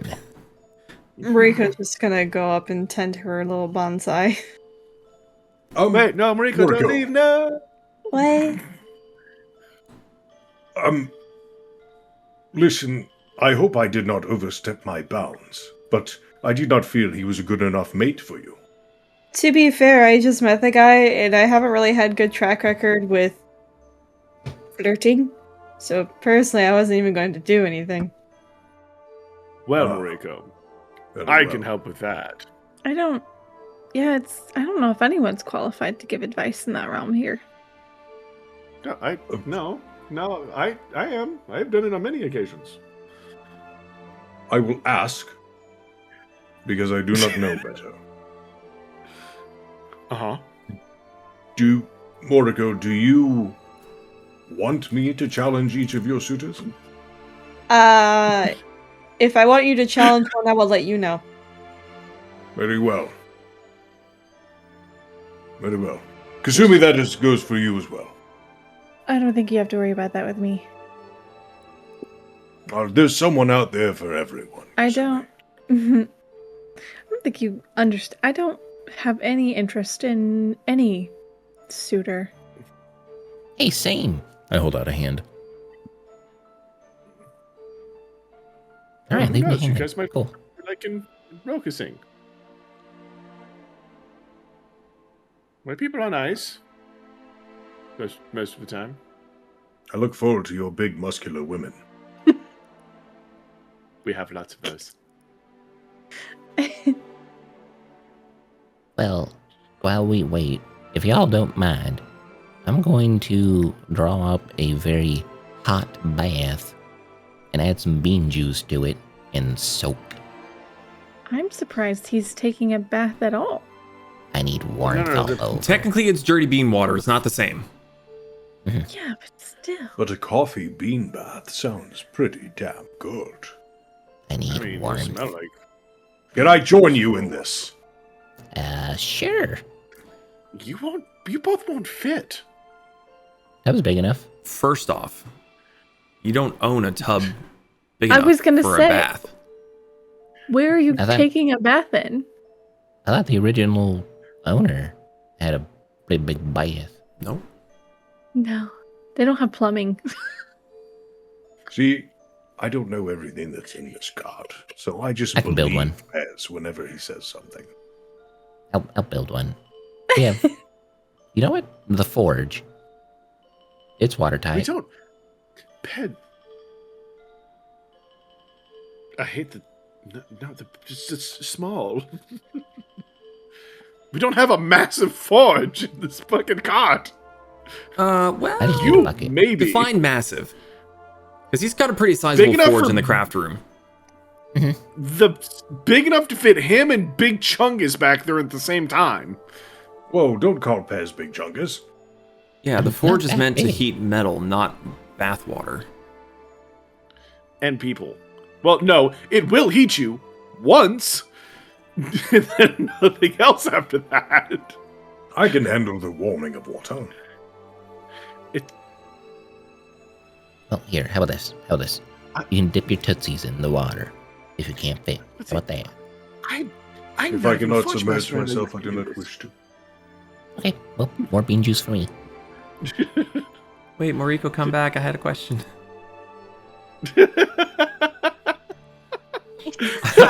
Sorry. I thought there was gonna be more of a tangent. I kind of was too, but I felt like it was winding down. Can you roll a d4 for me, please? Before.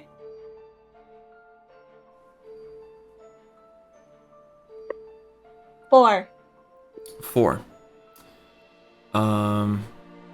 Okay. As you are tending to your bonsai, you hear the voice of Haru talking to you.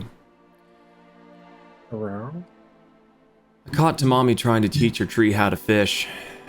The line's still caught in the branches. That's all. That's it. Cute. That's fucking adorable. Okay, you can go now. I was gonna get more water. Actually, with that being said, time passes by, and eventually Ridley comes, knocks on the wagon, gets you your clothes. They're pretty decent fits. Lakin probably rattled some of the measurements out of his head with the beating that he was given. But for the most part, everything's comfortable. Pez, you're pretty warm with the fur pelt that you had given to be made into clothing. It is getting on into the evening time now, however, with the time that has passed while he has been working on these. So, do you all plan on staying the night, or are you going to forge on ahead? Oh, yeah, we need to push on. I would advise against moving to Rokasing at the night uncautiously. We're not at Rokasing yet, Zaan. We're going to make up the difference and we'll camp before we enter. We will be, once we leave this place, we're pretty much in Rokasing territory. But didn't You know the one of the border's not guards? like right at the end of Northern, right? I thought one of the guards said we weren't really that welcome in here and to watch our backs if we stayed here. No, I'm just saying, if we do, I would suggest moving it a little slower at night. That's all I'm saying. Yeah, What's going to give us problems? The entirety of the continent. Oh, There's a have reason you. why everybody is... Oh, that's true. Okay, yeah, never mind. We'll be fine. Yeah, we'll be fine. We just take our usual watches and go throughout the night. I mean, let's be we real. have large territorial animal. We all come from places where things could kill you. Yes. I still don't think anything is as much as Rokasing, though, to be fair. We'll be fine. We fought a death worm. We fought a death worm. No, see, again, I'm not worried about us. I'm worried about Zakat. She'll be fine. Oh, it'll be all right. There's a cannon. Cannons are cool. Yeah. Oh, yeah. You guys can see in the dark. It's fair, I guess. Oh, well. I've said my piece. I'm just trying to be safe. It is Rokasing. Keep your eyes open for black You eyes. are trying to be safe. You are trying to be safe. Yes, listen. Everywhere else, meh. Rokasing, a little bit. I think that's only because you know what's in Rokasing. Yeah, that's why I said everywhere we've been. You know, somewhat dangerous. I'm just saying, personal experience, Rokasing can technically be a little more dangerous. And it's not just creatures, you know. You've got ice, black ice. You have the weather. You have Ice, black ice. Yes. Frozen water. Yeah. Okay, that's number 1 and number 2 on your list. No, it's just two examples. There are large creatures here too. Yep, there were dinosaurs at the desert. We have feathered dinosaurs in the cold. I have Yes, one right because here. it's cold and they require feathers. Yeah. Yeah. We'll be fine, warriors on. And the land bridge that goes to Rokasing. It's kind of like, if anything gets by the wonderful and powerful Moriko, then we deserve to die. There's also a mountain. Yeah, Mariko, no pressure. Listen, I don't have a passive of like 30,000, all right? All right. First watch. Okay.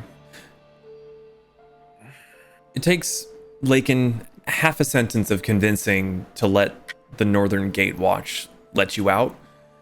They seem a bit concerned that you're wanting to leave at night, but Lakin's very persuasive. So the gate is opened. You trundle your way on out, and that's where we're going to take a break. So we'll be back here very, very shortly. Grab some snacks, run to the bathroom, all that fun stuff, and we will see what awaits them on the wonderful, wonderful stretch of land between the Nightly Kingdoms and a brand new continent. We'll be back shortly. Don't you start that shit.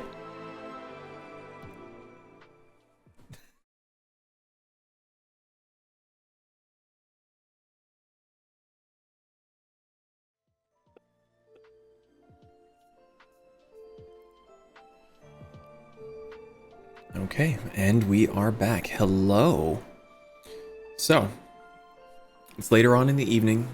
You're all bundled up. Inside a Cassie, it's nice, comfortable, and warm.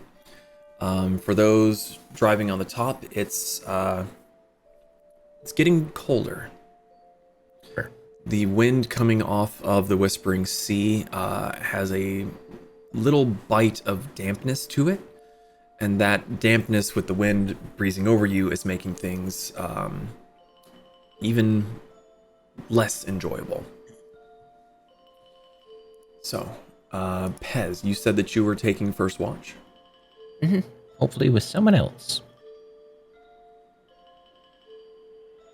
All right, looks like he's I taking will. Solo. Oh, okay.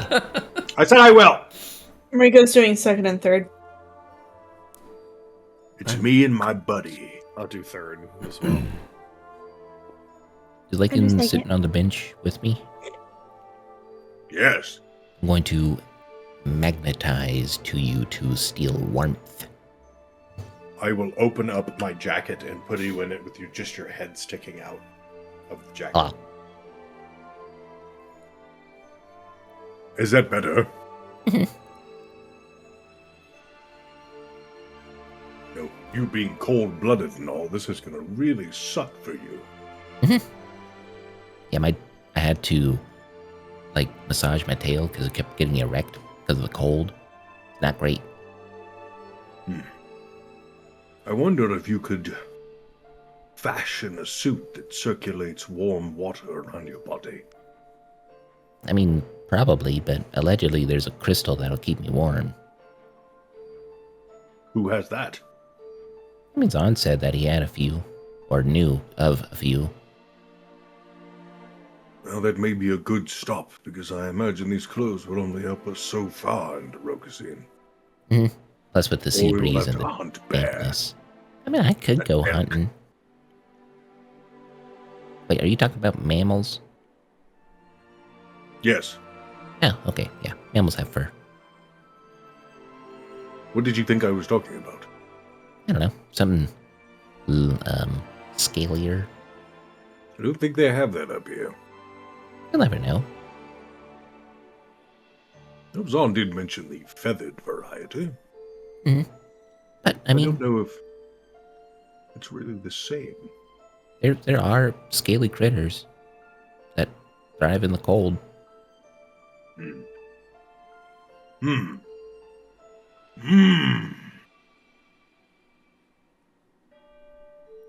No,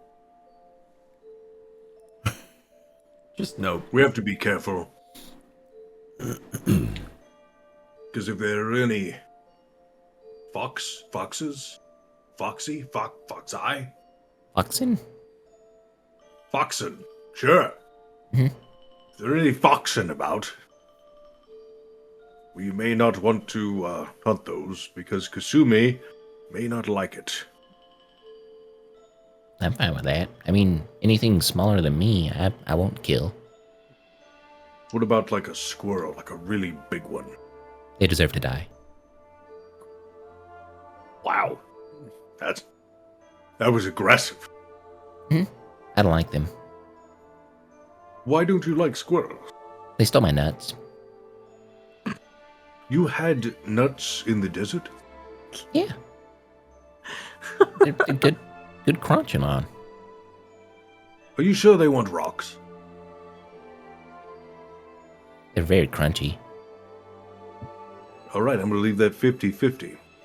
All right, okay. I imagine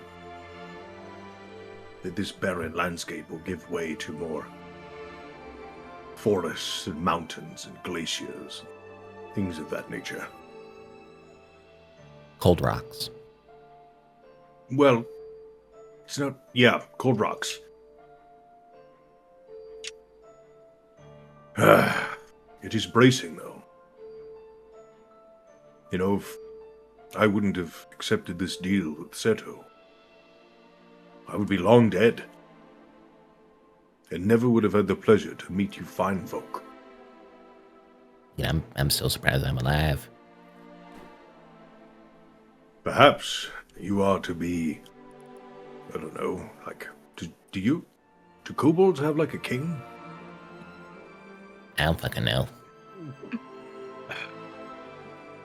Do you want to be like the leader of the kobolds? No. I just want to be a simple farmer. I think there's no going back to simple farm life after this.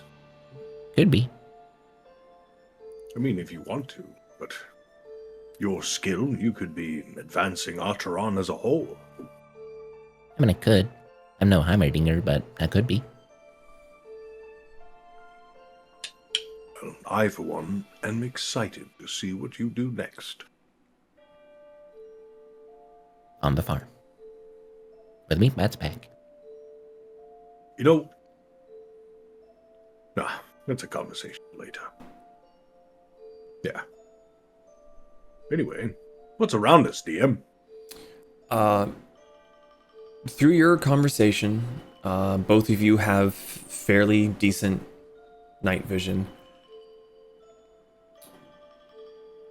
Towards the end of your watch, you notice that the ground that you're trundling along had been green to some extent. There is a fairly noticeable trail, though it was not as pronounced as the route leading to Northern Ren. But as the grass begins to fade and becomes rockier and more sparse, the trail that you were following is less obvious.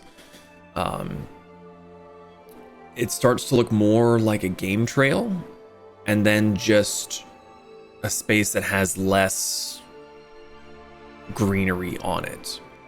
There's no wagon ruts, there's no foot troughs.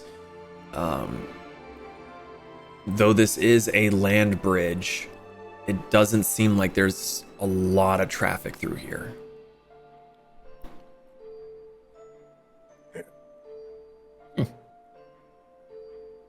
Any collections of trees or anything? More towards the mountains. To the east, it's more rocky crags and cliffs.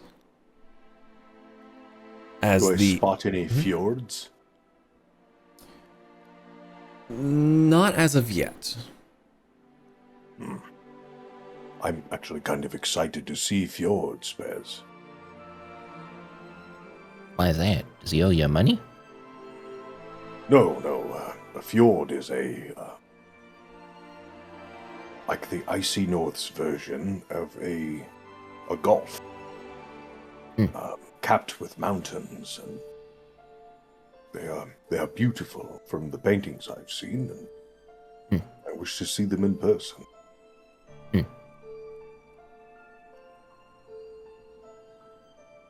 Well, I will take your word for it.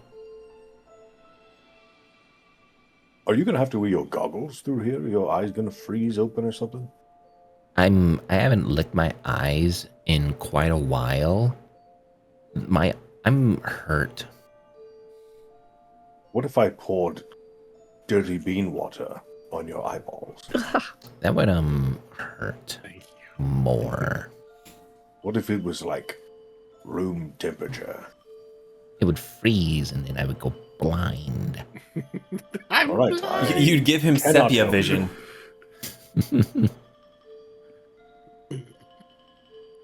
Look, when we go back in, I will put my goggles on, and probably just be permanent goggle face. Well, you can warm up in the forge area. Mhm. Imagine that's where you'll predominantly be while you are inside Cassie.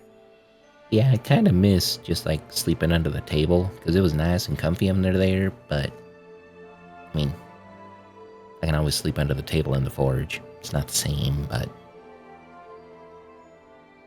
I'm excited to try that bed. what's it like? I've never slept in a bed. Well, it's like really soft, and you sink into it. You feel like you're being eaten by a mimic. But you're being gummed. There's no sharp teeth. Oh, it's like the innards of a critter. Okay. Yes, very much. Well, one day I'll sleep in a bed. I mean, there's one here. You could try to do that now. I'm too dirty. I don't think a lot of people would want me to. I can clean you off in a jiffy. He already cleaned you off today. Well, still. He I don't think a lot of prestidigitized you people would. earlier. I know that, but Pez don't know that. I feel like Pez would know when he doesn't have his protective dirt layer. He finds a way. As Blends way. DM, one question. Uh-huh. What does the sky look like here? It's crystal clear. You can see every star. Even with both moons in their completely full state, you can see every star in the sky. The rings around Kalpamos are lit up. It's a beautiful night. And that's part of the reason why you're able to see the mountains and all, because their silhouette is what's blocking out the stars to the west. That nice glow. Mm-hmm. Pez. Mm-hmm. I point at the two moons. Do you think we could ever go there? Probably. I mean, who's to say there's no one already there looking down on us? That is a wild concept. Mm-hmm.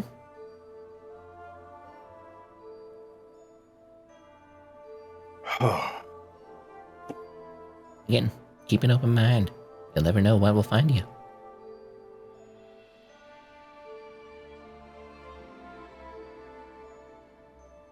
I have this inkling feeling that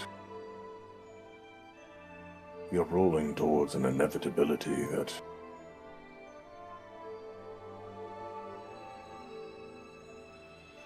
I do not wish to see reach its end. I mean, I've accepted my fate long ago.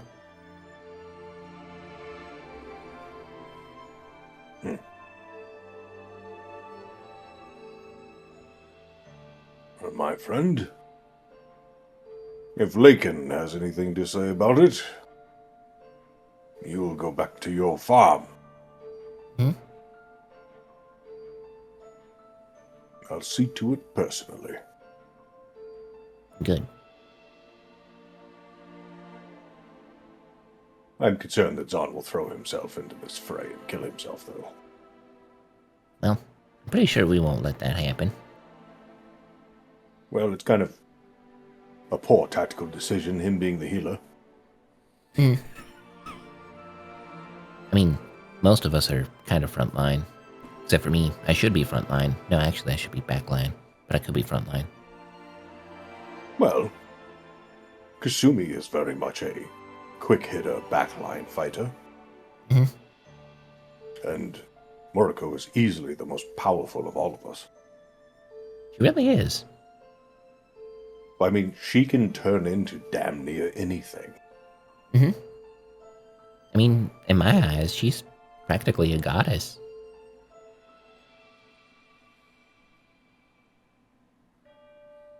You know, sometimes I feel as if Moriko does not understand her true power and the scope of her capabilities. I mean, a lot of people don't. Yes, but I mean, for one who can turn herself into the very elements. I mean, come on. How do you stop that? There's many ways you could stop it. Okay, how do you stop an earth elemental Moriko? I pull out the stick of dynamite. Do you think the one stick of dynamite will stop the earth elemental? No, I have 30 others. You'd use all 30? Yeah. Do you think that would, like, kill you too? Yeah. It's not a winning tactic. But it would protect my family if that had to happen. That sounds like something very much that, like, Bogbo would do. Well, I mean, maybe him and I are kindred spirits.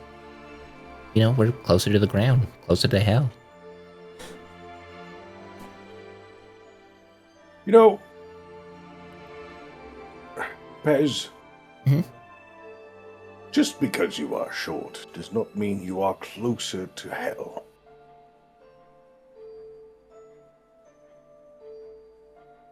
I mean, You know that, right?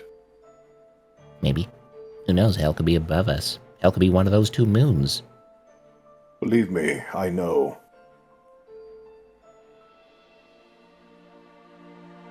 I very much know. Well, Would I you would like like to see to. it? No, I'm allergic. Sadly, We could go right now. I don't want to. Although, actually, is it warm there? It is warmer than you have ever been. Tempting. Very tempting. Maybe after all this snur. All right. I mean, I have a couple of guns that could help us through hell.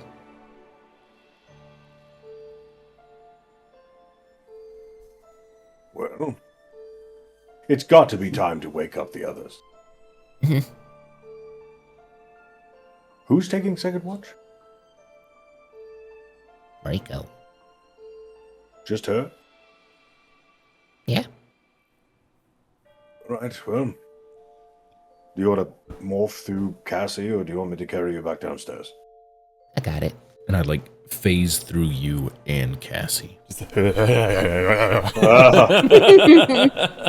just Part of somehow shit, like part of slinks true. around behind you, and you just feel this cold chill go down your spine. That's just, yeah.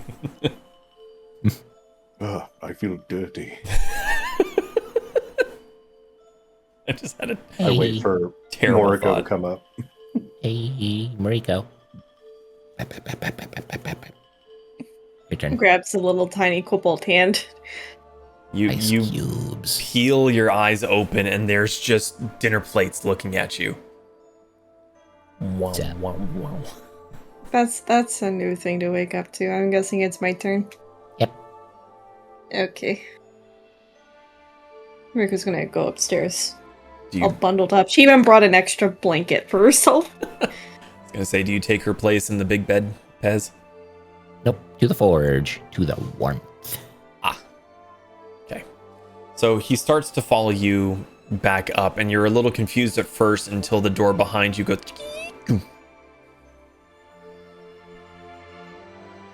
All right. So you head up to the top of the wagon.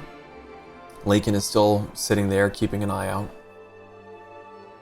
Rika's gonna wrap the blanket around herself and just like plop down next to Lakin. My turn. Do you still have Fluff with you? I left Fluff inside. Very good. Well, nothing to report. It is, chilly. Yeah, that's why I brought an extra blanket. I'm still wearing the nice new warm clothes, but I brought a blanket. Would you like me to make you something warm to drink while you wait? No, I'll be okay. You go get some sleep. All right. If you need anything, I will be in the bedroom. Okay. I disappear. Which bedroom? Because there's the main master bedroom and there's a very small guest room across the hall from it. I have to use the master. Okay. Kasumi, you barely heard the whispering of Pez and Moriko, and you had just started to drift off to sleep when you heard and felt the bed sag heavily on one side. She sleeps in fox form, and she just immediately just lifts her head and slow pans towards the massive orc that is now starfished on the bed. I'm face down as well. Are you wearing clothing? Yes, I am wearing clothing. It's freezing outside. I'm not a complete psycho. Okay. Because that changed how I was going to react. I don't. I don't just Bruce Almighty go, ha! I had a terrible thought. So she just looks at you and then just slowly goes back to sleep.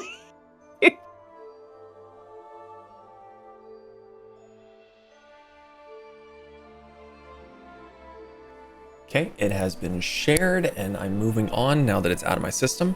Mariko. What is wrong with you? Well, make a perception check, please, Mariko. What did you do? That's for me to know and you to never find out. It's a brain boot up. 23. 23. Lakin was not lying. It is very, very cold. And it seems to be getting colder. Though you have very good eyesight, your vision around you is becoming more difficult to make out. And it takes you a little bit of time to figure out why. There's... the moons grow darker. The stars begin to disappear from the sky. Some form of cloud cover, whether it be fog or just overcast or some other kind of weather, is rolling in. But the night is growing darker. And whatever sort of dampness is coming from the sea is starting to stick to your clothes, to your skin. And the breeze that's coming across this wide open swath of land is starting to make that water more cold against your skin.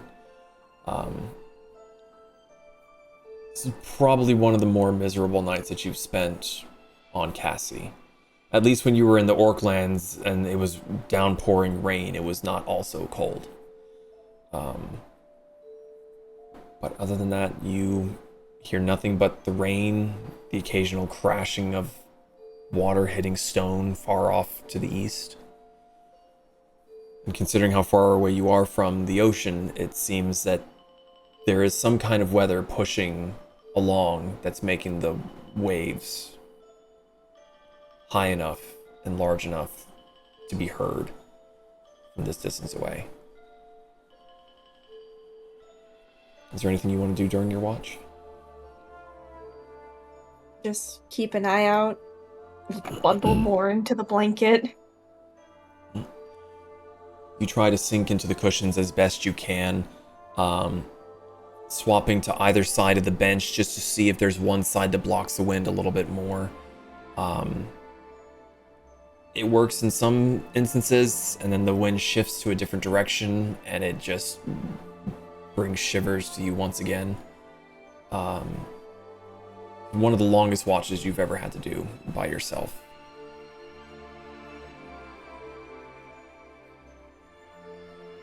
But eventually your watch does come to an end.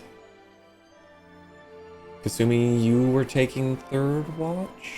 Zaan was taking third watch, sorry. I don't know whoever else was, but I said I did third as well.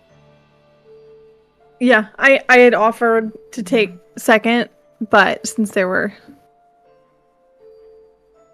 people taking second, Mariko was by herself. Alright, so Kasumi unintentionally slept through her watch. Yeah. And I even did wake her up. So Zaan, you've had your rest. You feel refreshed enough, and your internal clock kind of wakes you up. The plot needs me upstairs. Zaan will walk up. I don't know. Or Mariko asks Cassie to wake you up. Either or. Zaan will make his way to the bench. This is the closest to home you've felt in a very long time. The temperature, the feel of the breeze, the smell of salt on the air. It's starting to become a relatively miserable night. Just from, it's not so much rain, it's just that cloying moisture in the air that collects and condensates and starts to just chill you. But I would survive. So, Mariko, how you holding up? I need another blanket. Zaan will,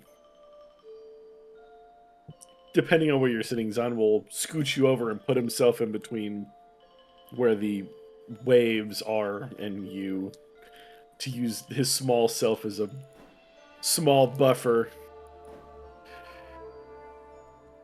The cold doesn't bite as much. It's the upside of having fur. You also have the crystal thingy. Oh, I know. It also helps, but, you know, it's just Rokasing. I did one.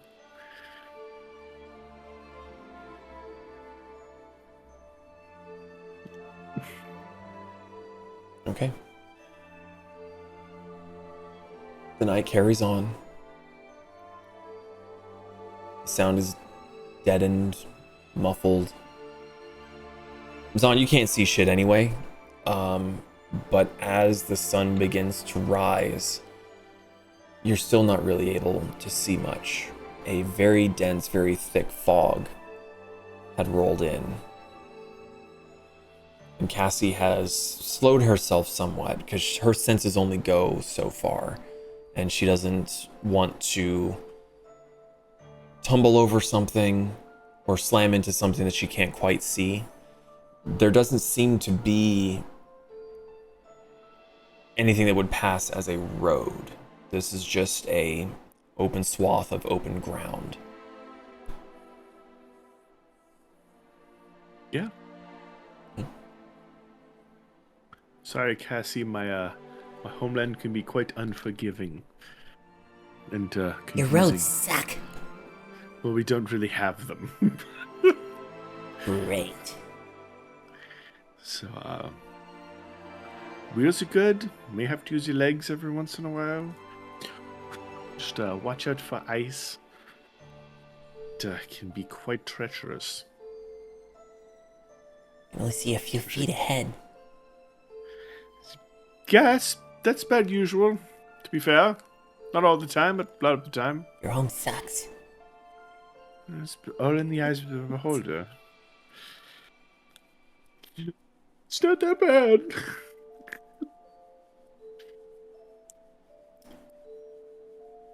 Those of you sleeping inside the cart, with the overcast skies, it's very easy to sleep in as there's no bright, harsh sunlight to wake you and let you know that it's the dawn of a new day. But eventually, you all rouse yourselves. Is there anything anyone wants to do? Do we have any wood stored in the cart for fire purposes? You have some. Not enough for like a bonfire or anything, but I thought we had a fireplace. Not enough for a bonfire. Oh. Pez has his own stock for his forge. You have some for a smaller fire for cooking and such. And there is a fireplace in the master bedroom.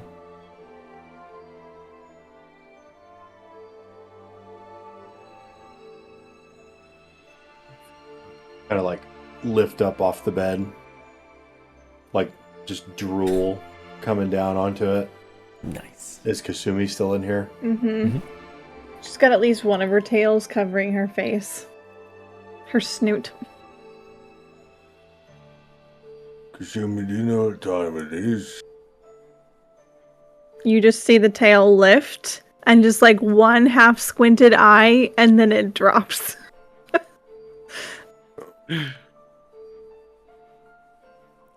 No.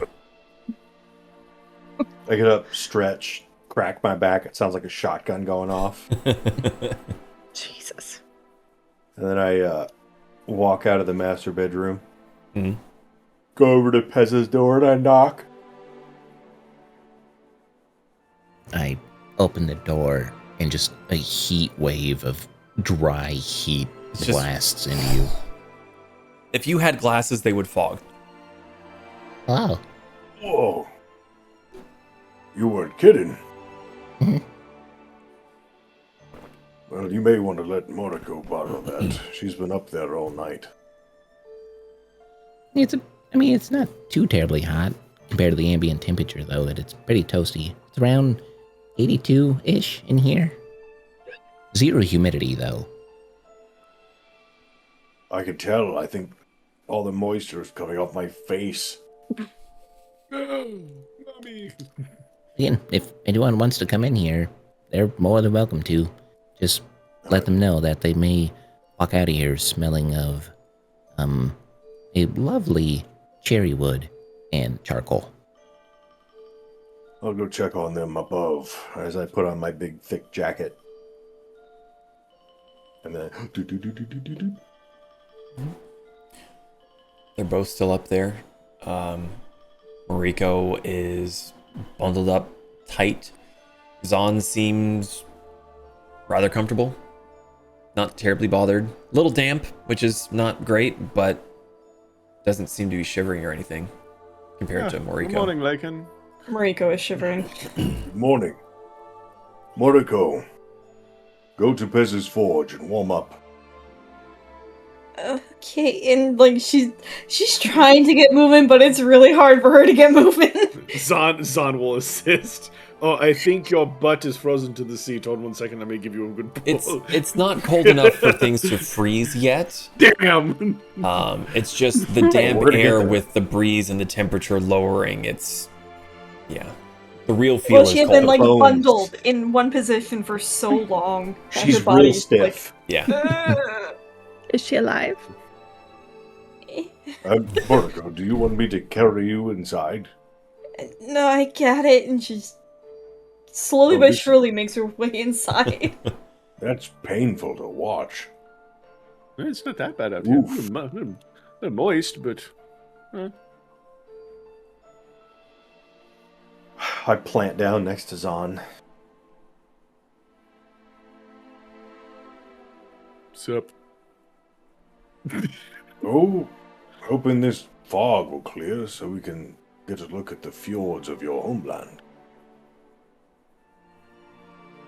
BM? Yes. I don't know if we've discussed it. Is it usually decently stormy in my country most of the time, depending on the season? I mean, it's stormy in the sense that weather patterns can move through at any given point in time. The land bridge is a little bit of a outlier, as pretty much anything that comes up along the Whispering Sea is going to butt up against the mountains and struggle to get over it, so it all kind of collects in this spot. Yeah. Okay. You will be through it soon enough. People are too cold. I can always stay out here. This is what I'm used to. So what sorts of creatures should we be on the lookout for? Okay, so I need to ask the DM a couple questions, because I know, like, fluffy dinosaurs, yes. DM, are there any other, like, large creatures that I'm aware of in my homeland that we should keep an eye out for? That's a bit of a trick question, because we're not technically in your homeland yet. So if you are concerned about what is here on this stretch of land, you don't know. You've never traversed this. You've never been around this. Yeah, I mean, a little further in, just like mainland. I mean, dire wolves are often a big problem. You've got roaming herbivores, moose, bison, mammoths. You're aware that the northern tribes often talk about a subterranean creature with boiling blood that they do their damnedest to avoid. You've never experienced it. You don't want to experience it. General creepy crawlies like that. Well, I'll relay most of that. So, yeah, mostly big, fluffy mammoths, other stuff like that, wolves. Not here. I have no idea what's in this stretch, but it's when we get farther into the mainland, usual creatures you would associate with Sikhold. I've done much reading in my time. And you kind of see this, like, almost boyish charm creep across Lakin's face, which may be a little creepy. Are Yetis real? Zaan looks at Lakin, then just, looks around, like, pretending he's worried about other people. Only if you really believe.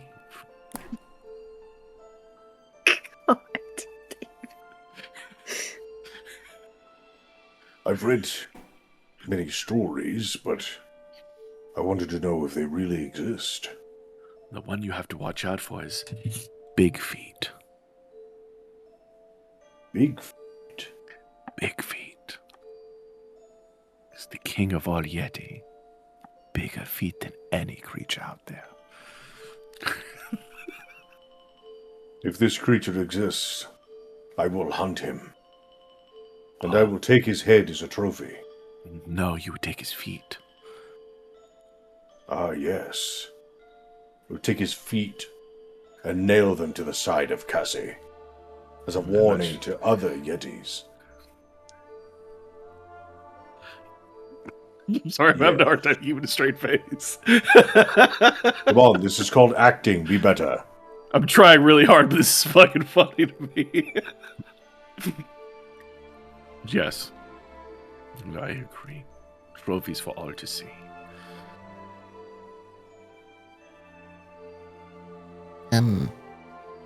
During that time, I assume Mariko finally stiffed her way down to the forge. Well, that would be the question. Did you go to the forge, or did you just go down into the...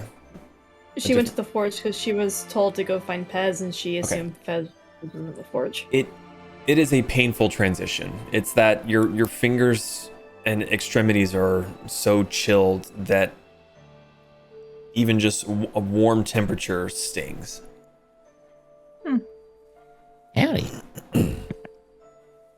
I'm cold. It's nice and warm and dry in here, but if you want, I did do some reading. I could get some coals and put them in the basin there and pour some water on the hot coals to make it all steamy. I think it's called a sauna. That might help, but my body's... It all stings. I'm still acclimating. I mean, if you need to get out of those wet clothes, you can put them by mine to dry off. She takes off the blanket. The blanket took most of the wet. Okay, yeah, that's fine. If you want to just chill in here, well, not chill, but you know what I mean. You can just vibe in here. Curl up in a corner. Anything but chill. You think Kasumi will like it in here? I don't know. I don't know if she's been outside yet. Well, if she does decide to come out, I'll crack the door so she can feel the heat. Kasumi is down in the kitchen making tea. All right. Kusumi's off making tea. Mariko, even with your heightened ungodly senses, the scent and heat from the forge kind of blocks everything else out. You pretty much only smell hot. Kasumi, you end up making your tea. Is there anything else you do after that, or do you just kind of stay inside and keep toasty? I mean, she's gonna stay inside unless she has any specific reason to go outside. But she'll drink her tea, kind of sit by the bay window as she has been doing for most of this trek up north. Okay. You don't have much of a better line of sight than anyone else. It's just fog. You can maybe see 10 to 12 feet in front of the cart. Okay. Mariko. You warm up inside the forge, and you hear a faint little chittering, clicking sound. And then Cassie's voice. Mariko, What? follow the bug. She's gonna get up and follow the bug. It's one of Cassie's little clockwork insects that's used for repairs and whatnot, and it scuttles out into the hallway and then goes towards the master bedroom, and it wiggles its way underneath the door. She's just gonna hesitate a second, cock her head to the side, and open the door. You open the door inside the master bedroom, and you hear the skittering going towards another door inside the master bedroom. Continue to follow the bug. Once again, it worms its way underneath the door frame. And you open it up, and it is a closet full of clothing. And it seems to be filled with all kinds, for all weathers. Some of them look like they might even fit you. There's some that's far bigger than you that might maybe fit Lakin, but the other side looks to be around your size.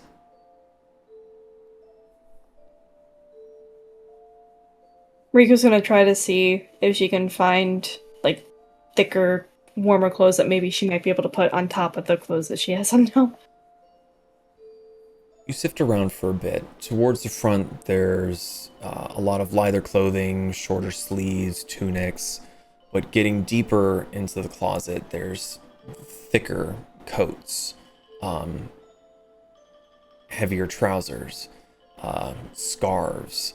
There's other garments that look maybe not necessarily warm, but treated in such a way like thicker, harder leather that has some kind of sheen to it that could potentially be somewhat waterproof. And as you look to the other side of the closet, there's similar clothing of that style, but in the bigger make.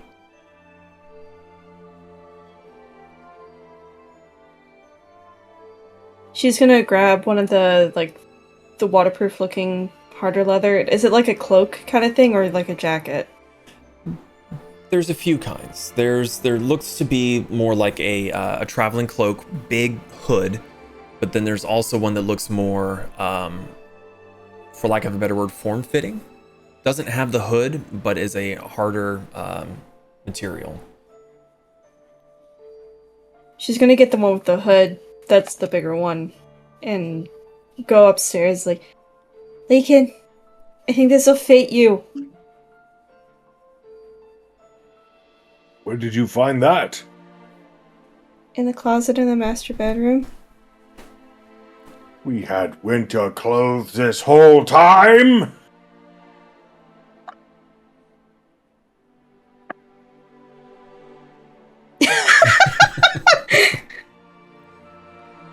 I forgot. For gore. You're just sitting there holding your teacup. Like, this one I think is waterproof. It'll help with the sea air.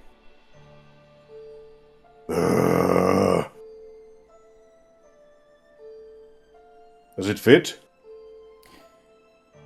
It's a little snug on the shoulders, but it doesn't seem to trail too far down. What's the word I'm looking for? It gets about midway down your calf. So I have a trench coat. It's a cloak, but it... A cloak? Yeah. It looks like the original owner would... It's very near your height, maybe a little bit shorter, which is why it's kind of up to your calf and not nearer to your ankle, and was slightly less broad in the shoulder compared to you, but still a larger individual. I kind of like have it draped across the back, and then I swing it over to where it's kind of like a like an over the shoulder kind of poncho dealio. Mm-hmm. Does feel pretty good. It's snug in the shoulders, but it'll work.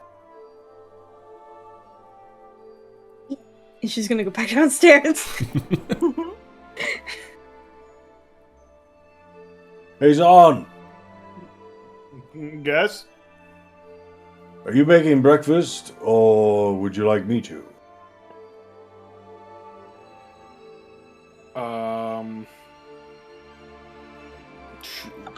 If somebody doesn't mind stomaching the cold, I can.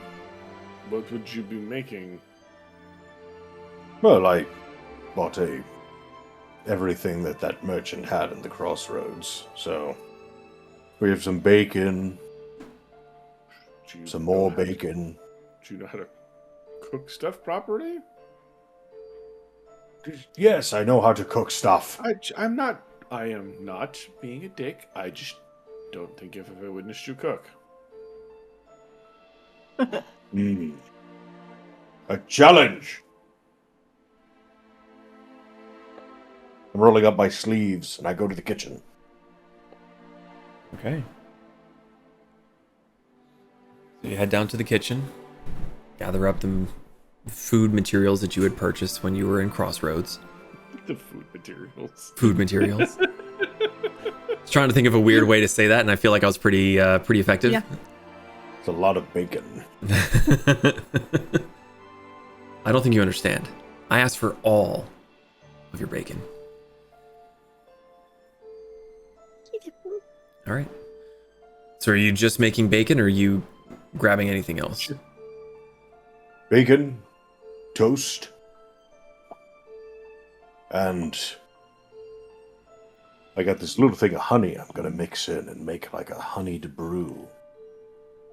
Ooh. Okay. Very good. Oh, Kasumi, could you whip up some more of that tea? Maybe like a green tea? Oh, got plenty of that. Sure. And then I put down the jar of honey. And can you add that to it? Yes, I can. And she starts making the pot while telling the pot to make it.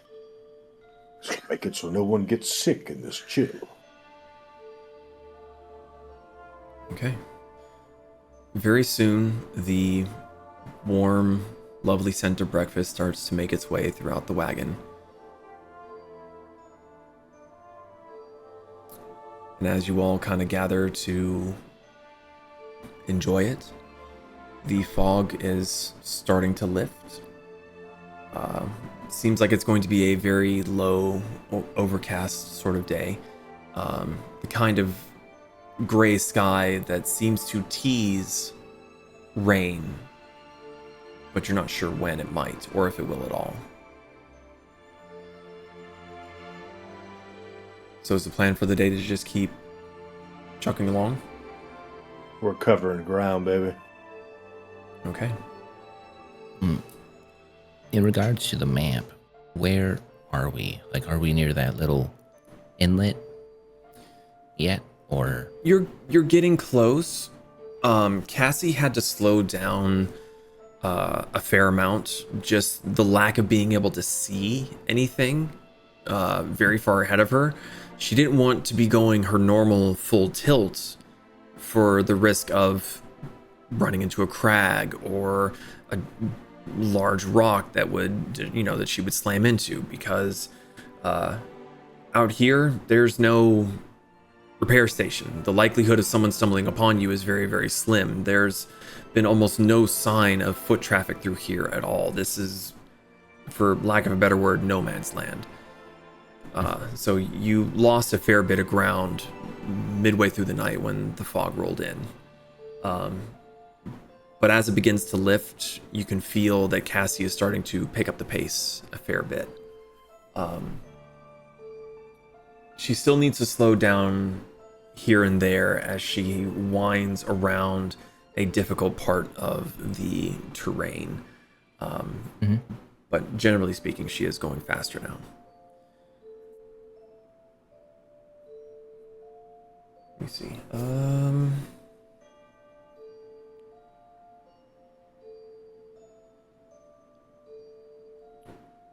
Okay.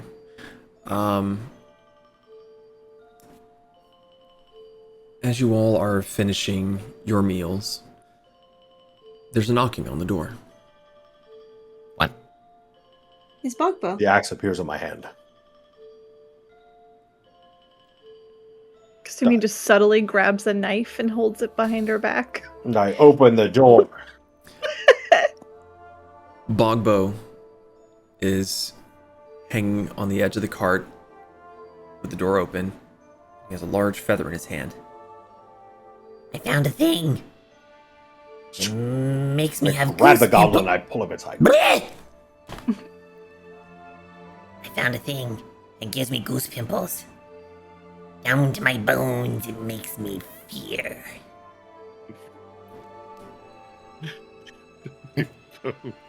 I put hot bacon in front of him. Oh, Bogbo's no longer afraid. Gimme. Give feather. Pez, can you make out what this is? Yoink. Sniff, sniff, sniff, sniff. Blam. What is? It's dusty. It's got dander on it. It's a large feather. You've seen nothing like it before, Pez. I know what this is. And I hold it out to everyone. This is a feather. Dear I'm gonna God. kick you really hard. Do it. That's a really big feather. Wait, What would... Is that from a dinosaur? could be. I'm looking for my Bjorger. Hamburger's not far away. Come here, boy. He's probably sneaking bacon. Just bacon right in the beak. I scoop the Borgor up, and I take the feather and put it in his head. He's a quail. It is the wrong color for hamburger. The coloration is more mottled gray and whites. Very, very, very dark brown. Almost to the point of being black. So, my guess, and my professional opinion, is that this is either a big beard or a feathered dinosaur. Pez, bring the feather up to Warrior Zaan. He may know. Hamburger. You are handed Hamburger, who has a little feather stuck into his head. Well, I say little, a big feather stuck in his head. The feather in length is longer than Hamburger is tall. I don't want to bring Hamburger out into this cold. He won't be. I set him down on the dinner table. Next to the bacon. I grab a fistful of bacon, because now there won't be any when I get back. And I make my way up to Zaan. Okay. Zaan sitting up on the bench. Bacon? What? Yes. I was totally paying Yeah. attention this whole time. I have about 20 strips that I can fit in my fist at once. I have 20 strips that you have that I can fit in my mouth at once. Also, while you chew, feather.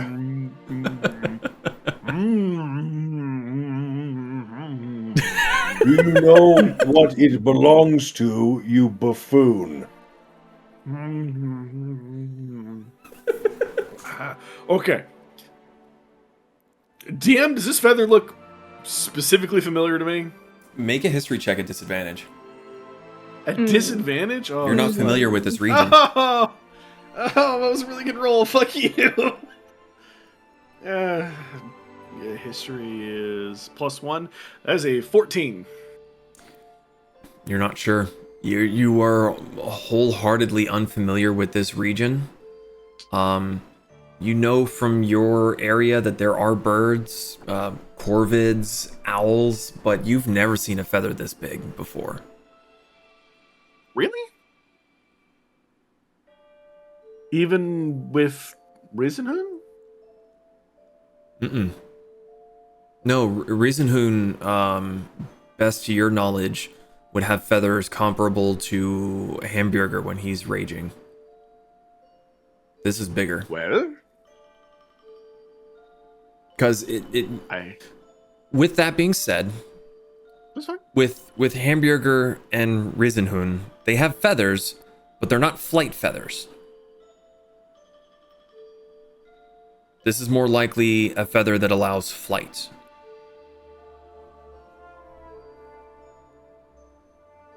Lakin, I would like to give you an answer, but truth be told, I can only speculate. Well, what is your best estimation? It's not of the land. Big Chicken doesn't have feathers this big. So is this one for airborne? It would seem so. I'm just not familiar with this stretch of land. As soon as we get up in the main continent, yeah. This...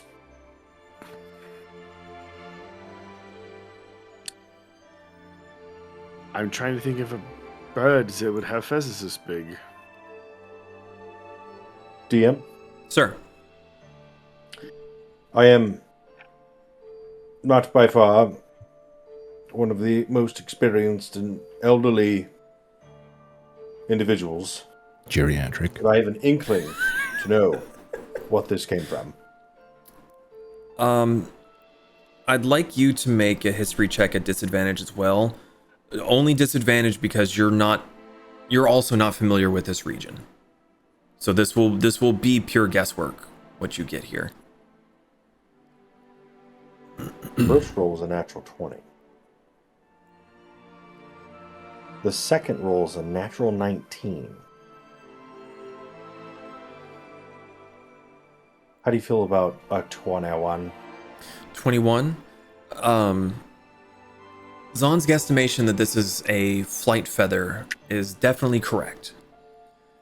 The unfortunate side is since you are so relatively unfamiliar with this area and this region, it could be like 30 things.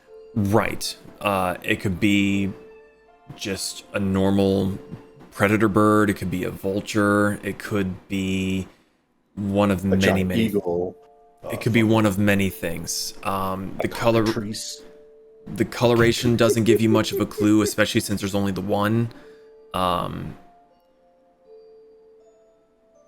You know that its wingspan is probably anywhere from 6 to 10 feet, depending on which part of the wing this could have come from.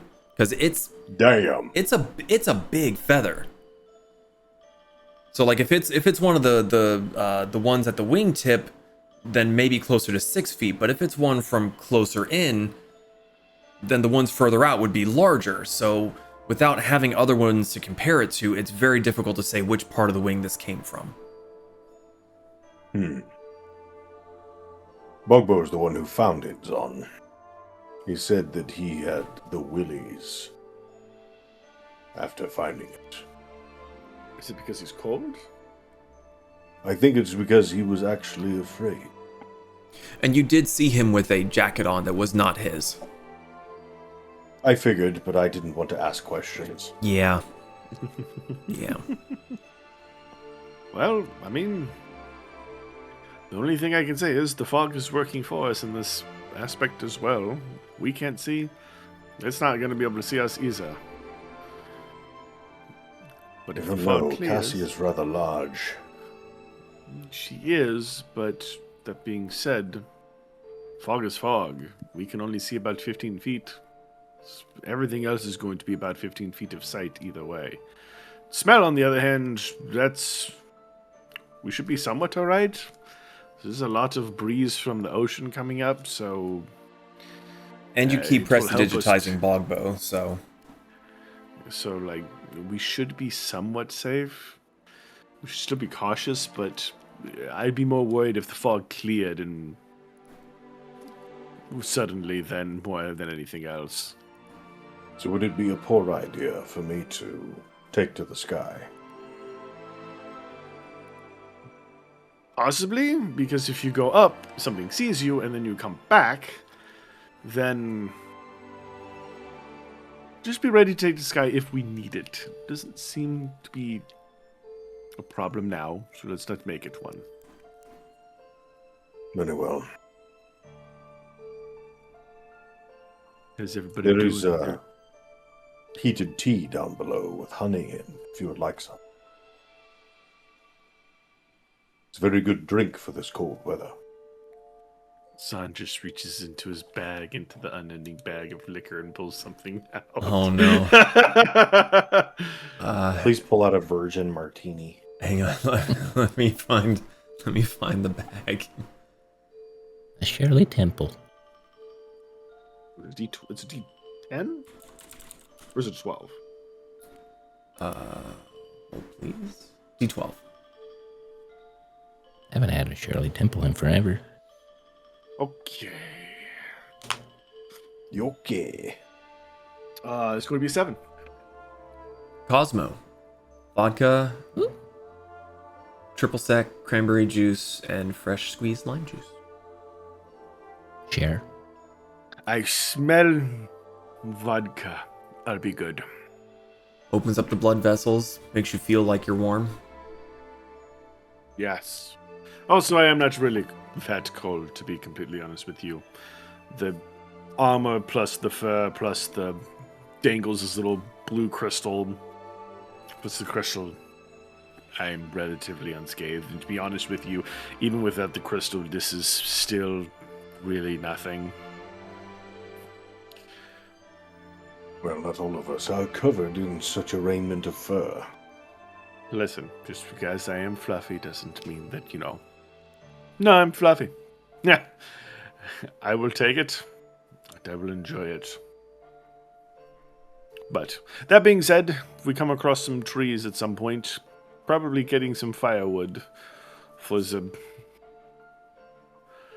fireplaces in the master bedroom, yes. And I think the library has one as well, although you are in there. Yes, the library does have one. Good memory. I'm actually pulling up the schematic now because I'm super intelligent, and the bonus room does too. Yeah. Yeah. I built that thing over 6 years ago. I don't remember it all. Come on, DM. You're supposed to remember everything. Look. Zaan's got you. Don't worry. So, yes, it might be wise to cut off some firewood so we can have at least 2 of them going for some heat. I agree. All right. I do not have a fancy crystal, so I will return. What? Blake, do me a favor when you get down there. Open up the door to Ferns. See if there's any wood in there. Destroyed wood is still wood. All right. You may find nothing. You never know. I don't remember. I go downstairs, open up the door. What do I see? Rocks and rubble. No wood. Any wood? No wood. Oh, I'll tell him later. All right. Kasumi's still in the kitchen by the tea. So you basically saw Lakin come down, open it, go, shit, and shut it. Yeah. What are you guys looking for? Well, Zaan brings up a great point of collecting firewood whenever we get near some trees. Well, I don't have any firewood, but if it's drastic need, if we plan on stopping, I do have the pop-up camp still. Well, I think it's more of getting the fireplaces going inside Cassie to keep her and us warm. Okay. Well, if it's needed, I still have that. Yes, that will most likely come into use. Ah. Okay. Oh, Pez. So, I spoke with Warrior Zaan about this feather. And I hand it back to you. And we have concluded that it belongs to an aerial creature. Just by size and how hollow the cleansant nail is. Would make a good rat utensil. I mean, that thing is huge in your hand. I didn't say it would be a fine point. It'd be more like a marker, but... Screams class. Could you imagine Pez, tiny as can be, feather just as he's writing? Yes, the bigger the feather of a writing utensil, the more important you are. Zaan gets it. Zaan understands. I mean, okay, it's DM, not a I just feather. want to say, you've called Zaan intelligent and agreed with him in the span of 5 minutes. Yeah, he's an enigma. Okay. Listen, I'm smart and retarded at the same time. You'll never know what I'm thinking. He's Pandora's idiot. Anyway. No, sorry, Schrodinger's idiot. That's what I meant. Yeah, like... As you say. I wouldn't replace the feather in my cap for this, but, I mean, it's a good contender. I'm sure you can use it for something. Maybe fletching several arrows. I mean, I use bullets.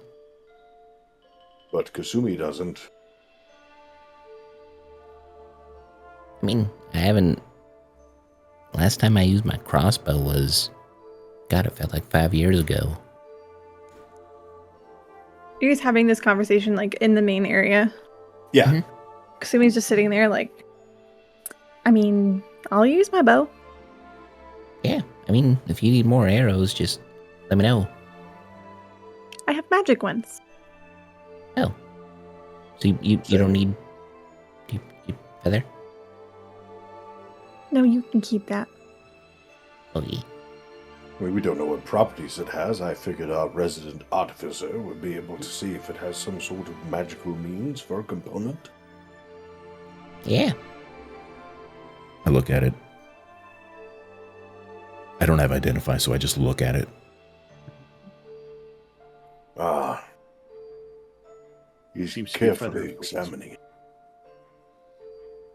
My eyes just go... Meep. Nope, you're looking around it again. No, he's looking into the ether. It's fine. Boba? Yeah, he becomes I can Boba. cast etherealness, and I think that would fuck with him so hard. I just fade into a ghost in front of him. I cast... what is it? What is it? What is it? I don't know what You tell us. is. Blur. I cast blur.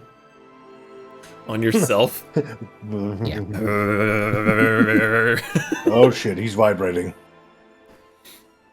He's unlocking the secrets of the universe. Hamburger, too much bacon!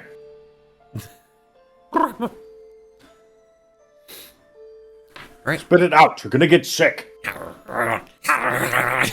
He's dangling from the bacon that you're holding. All right. as the day continues on, you continue northward. I think that's a good spot to end for tonight. Nar. Well, the good news, though, is that we get to play next week as well. Yay! Yay! And I know that Pez is suffering a little bit from a long day and chemical fumes and stuff, so... Well, and someone has to work tomorrow. I don't give a fuck. Yeah. He's got gamer subs, not sponsored. But But could it be. Could be. But But could be. Dirt flavored. Just think of the flavor kobold piss. I It's went just with dirt lemonade. flavor. I honestly think they probably go with dirty bean water before they do that. I don't know, man. Guacamole gamer fart, 9,000. I mean, kobold piss. meh. Grandpa's ashes. Grandpa's ashes is good. Look, It I'll is draw it good, myself. actually. I'll draw it my damn self. I have So, yeah, we many get- samples. Do we need like a caked up Pez? I don't want to draw. I do not want to draw a caked up Pez. Please no. Okay. Anyway, we will be back next Friday to continue on and see if maybe they figure out what the feather is, or if I just threw that in there to be a dick. A dick. We'll see. Any other questions, comments, concerns, last minute announcements? Isn't Friday yet? Join us in the Discord. Yeah, join the Discord. We're hanging in there pretty much every single day. So yeah, be good to each other. We have British people in our Discord. We do. We're slowly expanding. We're taking over the world. Yeah, we have. They're pretty much the someone- best people. We need And- someone and from he's a still southern awake. continent. Jeez. He's Like still a awake. Go to bed, Rex. It's what, like 3:30 a.m., 4:30 a.m. He's What about- lonely. 3:30. His wife. Scoop him. His wife left him for the weekend to go have fun. And Scoop him. Oh no. He's like, no, Dad. Look at that boob. Oh, God. Bardo. He's like, Dad, He no. is Nick. not happy. Well, he's not happy. He's not airplane ears. Anyway, be good to each other. Have a safe weekend. Have a safe week, because we want to see you back when we stream next Friday to see what happens on this trip to a brand new continent. There are no lights on inside behind those eyes. Like none at No, all. he Yeah. was Single full one. spluted and then he just got yoinked. Abducted. All right. Until we go live. Good night, everybody. Bye. Say goodnight, Bubba.